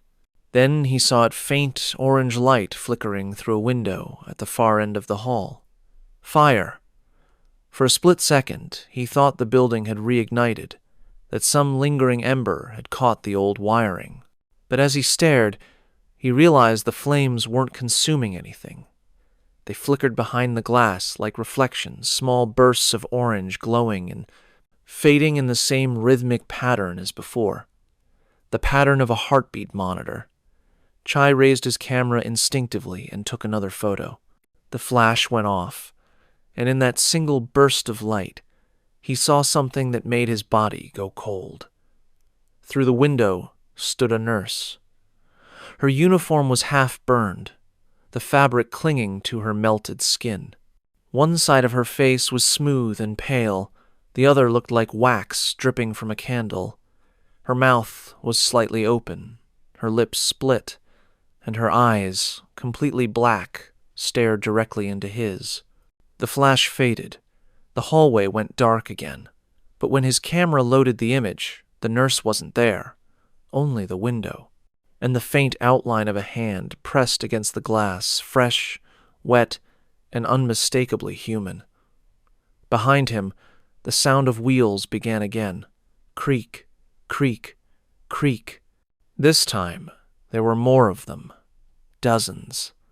The air inside the burned hospital seemed to shift, thickening with every breath. Chai's flashlight trembled in his hand, the beam slicing through the smoke-colored dark as the echo of rolling wheels filled the corridor. One gurney, then two, then what sounded like an entire ward moving at once, metal clattering faintly, rubber wheels squealing against the cracked tiles. He backed away slowly, heart hammering, every instinct screaming to run. But where would he go? The stairwell behind him descended into a black pit, and the hallway ahead was crawling with sound. He raised his camera again, switching it to video. The faint red recording light blinked in the dark. "If this is a prank," he whispered, "it's not funny." The moment the words left his mouth, the noise stopped. Total silence. Chai stood frozen, breath caught in his throat. Then clink. Something metallic rolled out of the shadows and stopped against his boot. He aimed his flashlight down. It was a hospital ID badge, half melted, its plastic warped from heat.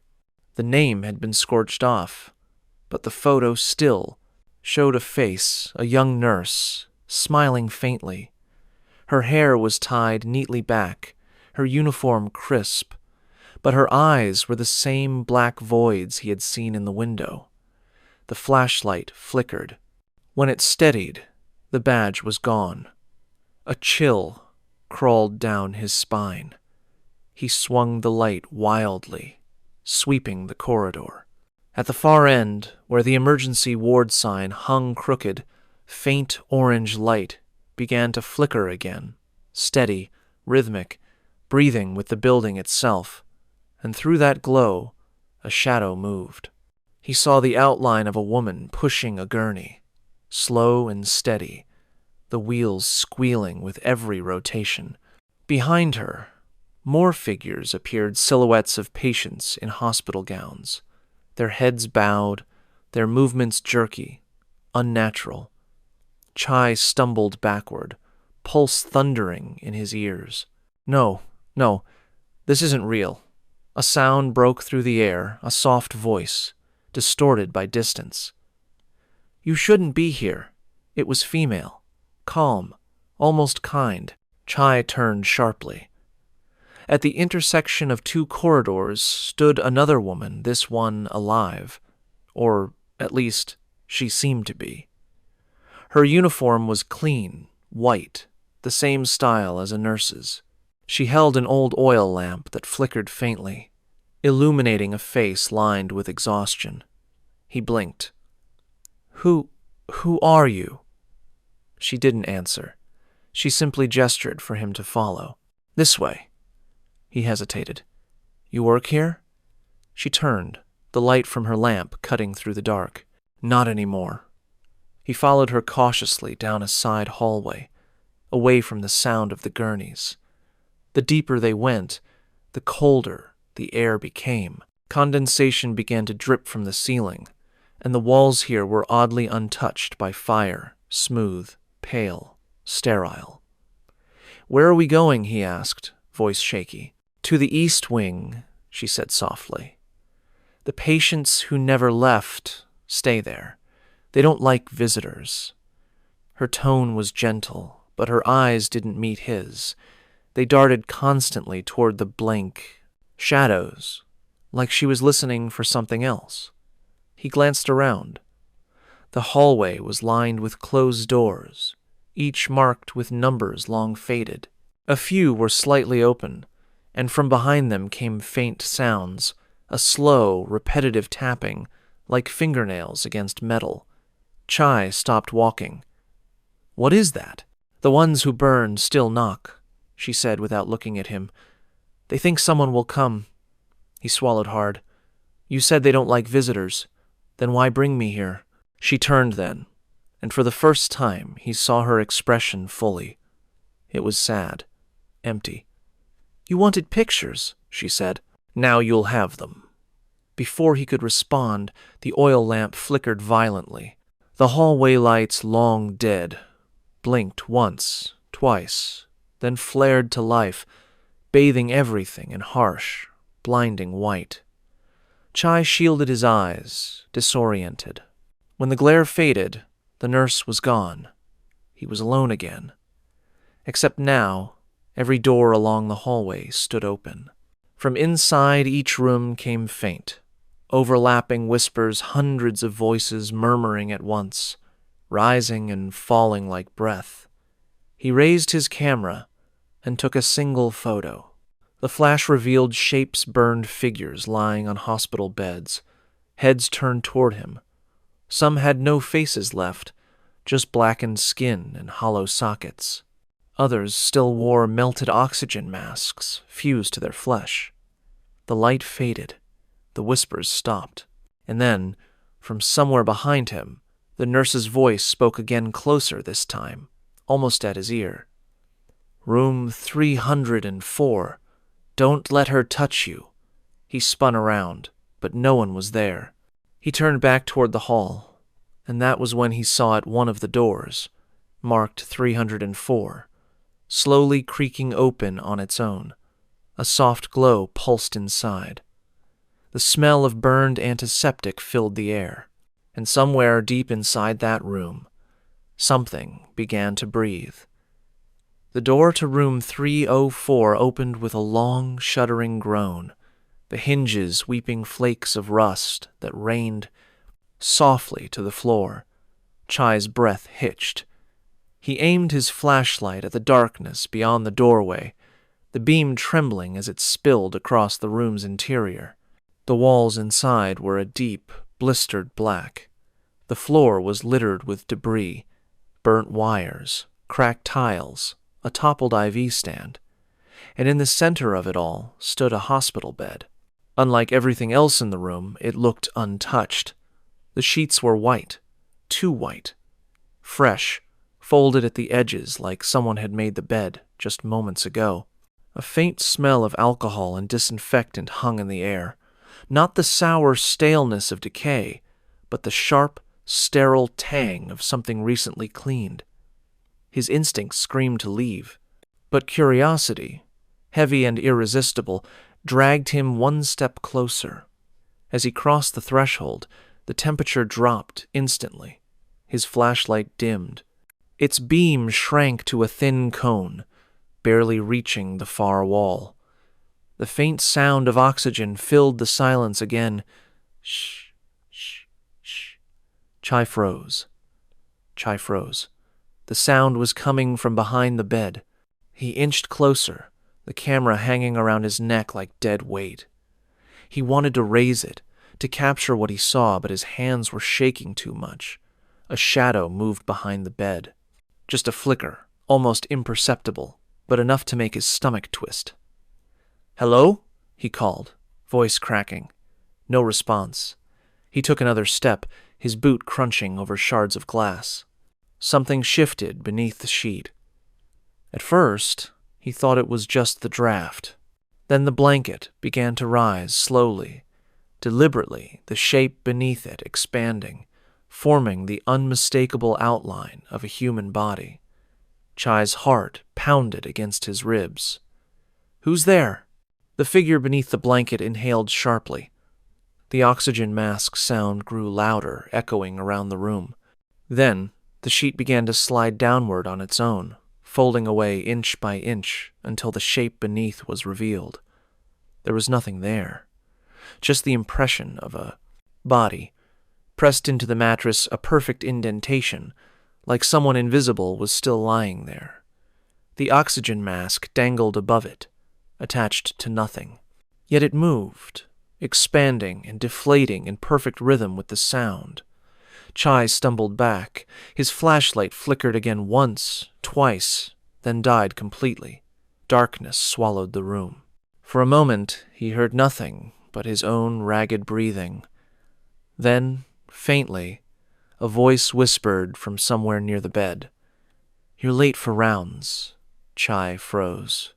The voice was female, calm, but something about it scraped at his ears, too soft, too close. He reached for his phone, fumbling for its light. The glow illuminated the far corner of the room, and what he saw made him drop it instantly. A nurse stood there, her uniform singed and blackened, the lower half of her face melted as if wax had run down her skin. One eye was missing entirely, the other stared at him, unblinking. In her gloved hands she held a clipboard fused with ash. "You shouldn't be here," she said. Her voice was gentle, but wrong. Every syllable echoed like it came from deep inside her chest instead of her throat. Chai couldn't move. I'm sorry," he stammered. "I didn't mean—" She tilted her head. Everyone says that. The sound of gurney wheels filled the hallway outside again. Dozens this time, rolling faster, closer. The ground trembled slightly beneath his feet. The nurse turned toward the door. "They're coming," she whispered. "The patients." Her hand rose, pointing to the ceiling. "It burns again." Flames bloomed across the upper walls, small at first, then spreading fast, orange tongues licking at the corners of the room. Smoke poured down, thick and choking. Chai covered his mouth, coughing. The nurse didn't move. Firelight reflected in her single eye, and for the briefest moment, he saw something like sadness there. "I stayed with them," she said. "They screamed, and I stayed." The walls crackled. Heat pressed against his skin. He stumbled toward the door, but it slammed shut before he reached it. The nurse stepped closer, her melted skin glistening in the orange glow. "Do you know why she waits?" Chai shook his head, backing away until his back hit the wall. "She waits for someone to remember them," the nurse said. "All of them. No one came back after the fire. They rebuilt and forgot." The flames intensified, but the room didn't burn. The sheets stayed white, the floor spotless. Only the air itself shimmered with heat. "Please," Chai gasped. "Let me go." The nurse leaned in until her face was inches from his. The smell of charred flesh filled his nose. "You'll leave," she said softly, "but you'll bring them with you." And just like that, the fire vanished. The smoke dissipated. The nurse was gone. Chai collapsed to the floor, gasping for air. His flashlight flickered back to life beside him. The room was dark again, empty. He stumbled out into the hallway, heart pounding, lungs burning. The corridor stretched ahead silent, untouched. But as he turned toward the exit, his camera still recording swung against his chest, and hit the power button. The screen flickered. In the reflection of the small display, he saw her again standing behind him, one hand on his shoulder, her melted face watching through the lens, and when he turned, there was no one there. Only the faint scent of antiseptic and the quiet hiss of something breathing through an unseen mask. The dawn light barely reached the ruins of the hospital. It filtered through the broken windows, pale and cold, illuminating the drifting smoke that still lingered in the air. Chai stumbled out of room 304, his body trembling, his throat raw from the phantom heat. The hall was empty again, silent except for the faint creak of rusted metal in the wind. He leaned against the wall, gasping. His camera swung loosely from its strap, still recording. The lens cracked but functional. The image on its screen was distorted, glitching faint orange flashes appearing every few seconds, like embers from a fire that wasn't there. He wiped sweat from his face, trying to steady his breathing. The nurse's words echoed in his head. "You'll bring them with you." Chai didn't understand what she meant. He just knew he needed to leave. He found the main corridor again and followed it toward the exit. The light at the far end was brighter now, sunlight breaking through the shattered front doors. He broke into a jog, boots crunching glass and debris. Then, from somewhere behind him, came the faint sound of wheels turning. He froze. Slowly, he turned his head. At the far end of the hall, one of the gurneys began to roll forward on its own. Its movement was slow but deliberate, wheels squeaking with every rotation. Behind it, faint figures moved, silhouettes in hospital gowns, their outlines flickering like shadows cast by a fire. Chai bolted for the door. He burst out into the courtyard, the humid morning air hitting him like a wave. The overgrown grass brushed against his legs as he ran for his motorbike. His fingers shook as he jammed the key into the ignition. The engine sputtered once, then roared to life. He didn't look back. The road leading away from the hospital was narrow, cracked, half swallowed by vines. As he sped down it, the hospital loomed smaller in his mirrors, a dark, crumbling silhouette against the rising Sunday. But even as the building disappeared from view, he couldn't shake the feeling that something was following him. The air behind him felt heavy, pressed against his back like invisible weight. He pulled over near a small roadside shrine to catch his breath. The tiny altar was covered in wilted marigolds and burned incense. Someone had left an offering, a white nurse's cap, yellowed with age. Chai stared at it, his pulse hammering. He reached for his camera, scrolling through the footage he'd captured. Most of it was dark, nothing but flickering shapes, distorted audio, and the occasional burst of light from his flashlight. But near the end, as he scrubbed through the timeline, something appeared that made his stomach twist. The final minute of recording showed him running through the corridor, except he wasn't alone. Behind him, in the camera's reflection, dozens of figures followed. Burned patients. Nurses. A doctor with half his face gone. Their movements were slow, dreamlike, like they were underwater, and among them was the nurse Nang Phayaban, her melted face calm, her single dark eye fixed on him. But what terrified him most wasn't what he saw, it was what he heard. A faint whisper in Thai, repeating under the static. "You took them out." Chai dropped the camera, stumbling back from the shrine. The incense smoke swirled around him, carrying that same burnt chemical scent. He turned to run, but someone was standing behind him. It was the caretaker of the shrine, an old woman with cloudy eyes. She stared at him for a long moment before speaking. "You came from the hospital." Chai nodded shakily. I was just taking pictures." The woman's expression darkened. "They never let you leave empty-handed." "What do you mean?" he asked, his voice cracking. She looked past him toward the tree line. The fire took bodies that were never buried, Their spirits still wander. When someone steps inside, they think help has come again. They follow. Chai felt the blood drain from his face. Follow. The woman nodded. They cling to those who breathe. Her eyes dropped to the camera hanging around his neck. You brought them here. Chai's stomach turned. He looked down at the screen and it switched on again by itself. The display showed the view behind him. The hospital road was empty. Then, slowly, shapes began to appear in the image faint, translucent silhouettes moving through the trees. The woman stepped back, fear flickering in her cloudy eyes. You must return them, she whispered, or they'll make you one of them. How? Chai gasped. Tell me how. But before she could answer, the camera let out a high-pitched hiss. The screen turned white, then black. When the image returned, Chai wasn't in the frame anymore. The camera was lying on the ground, facing the shrine, and just visible in the reflection of the glass offering case behind it.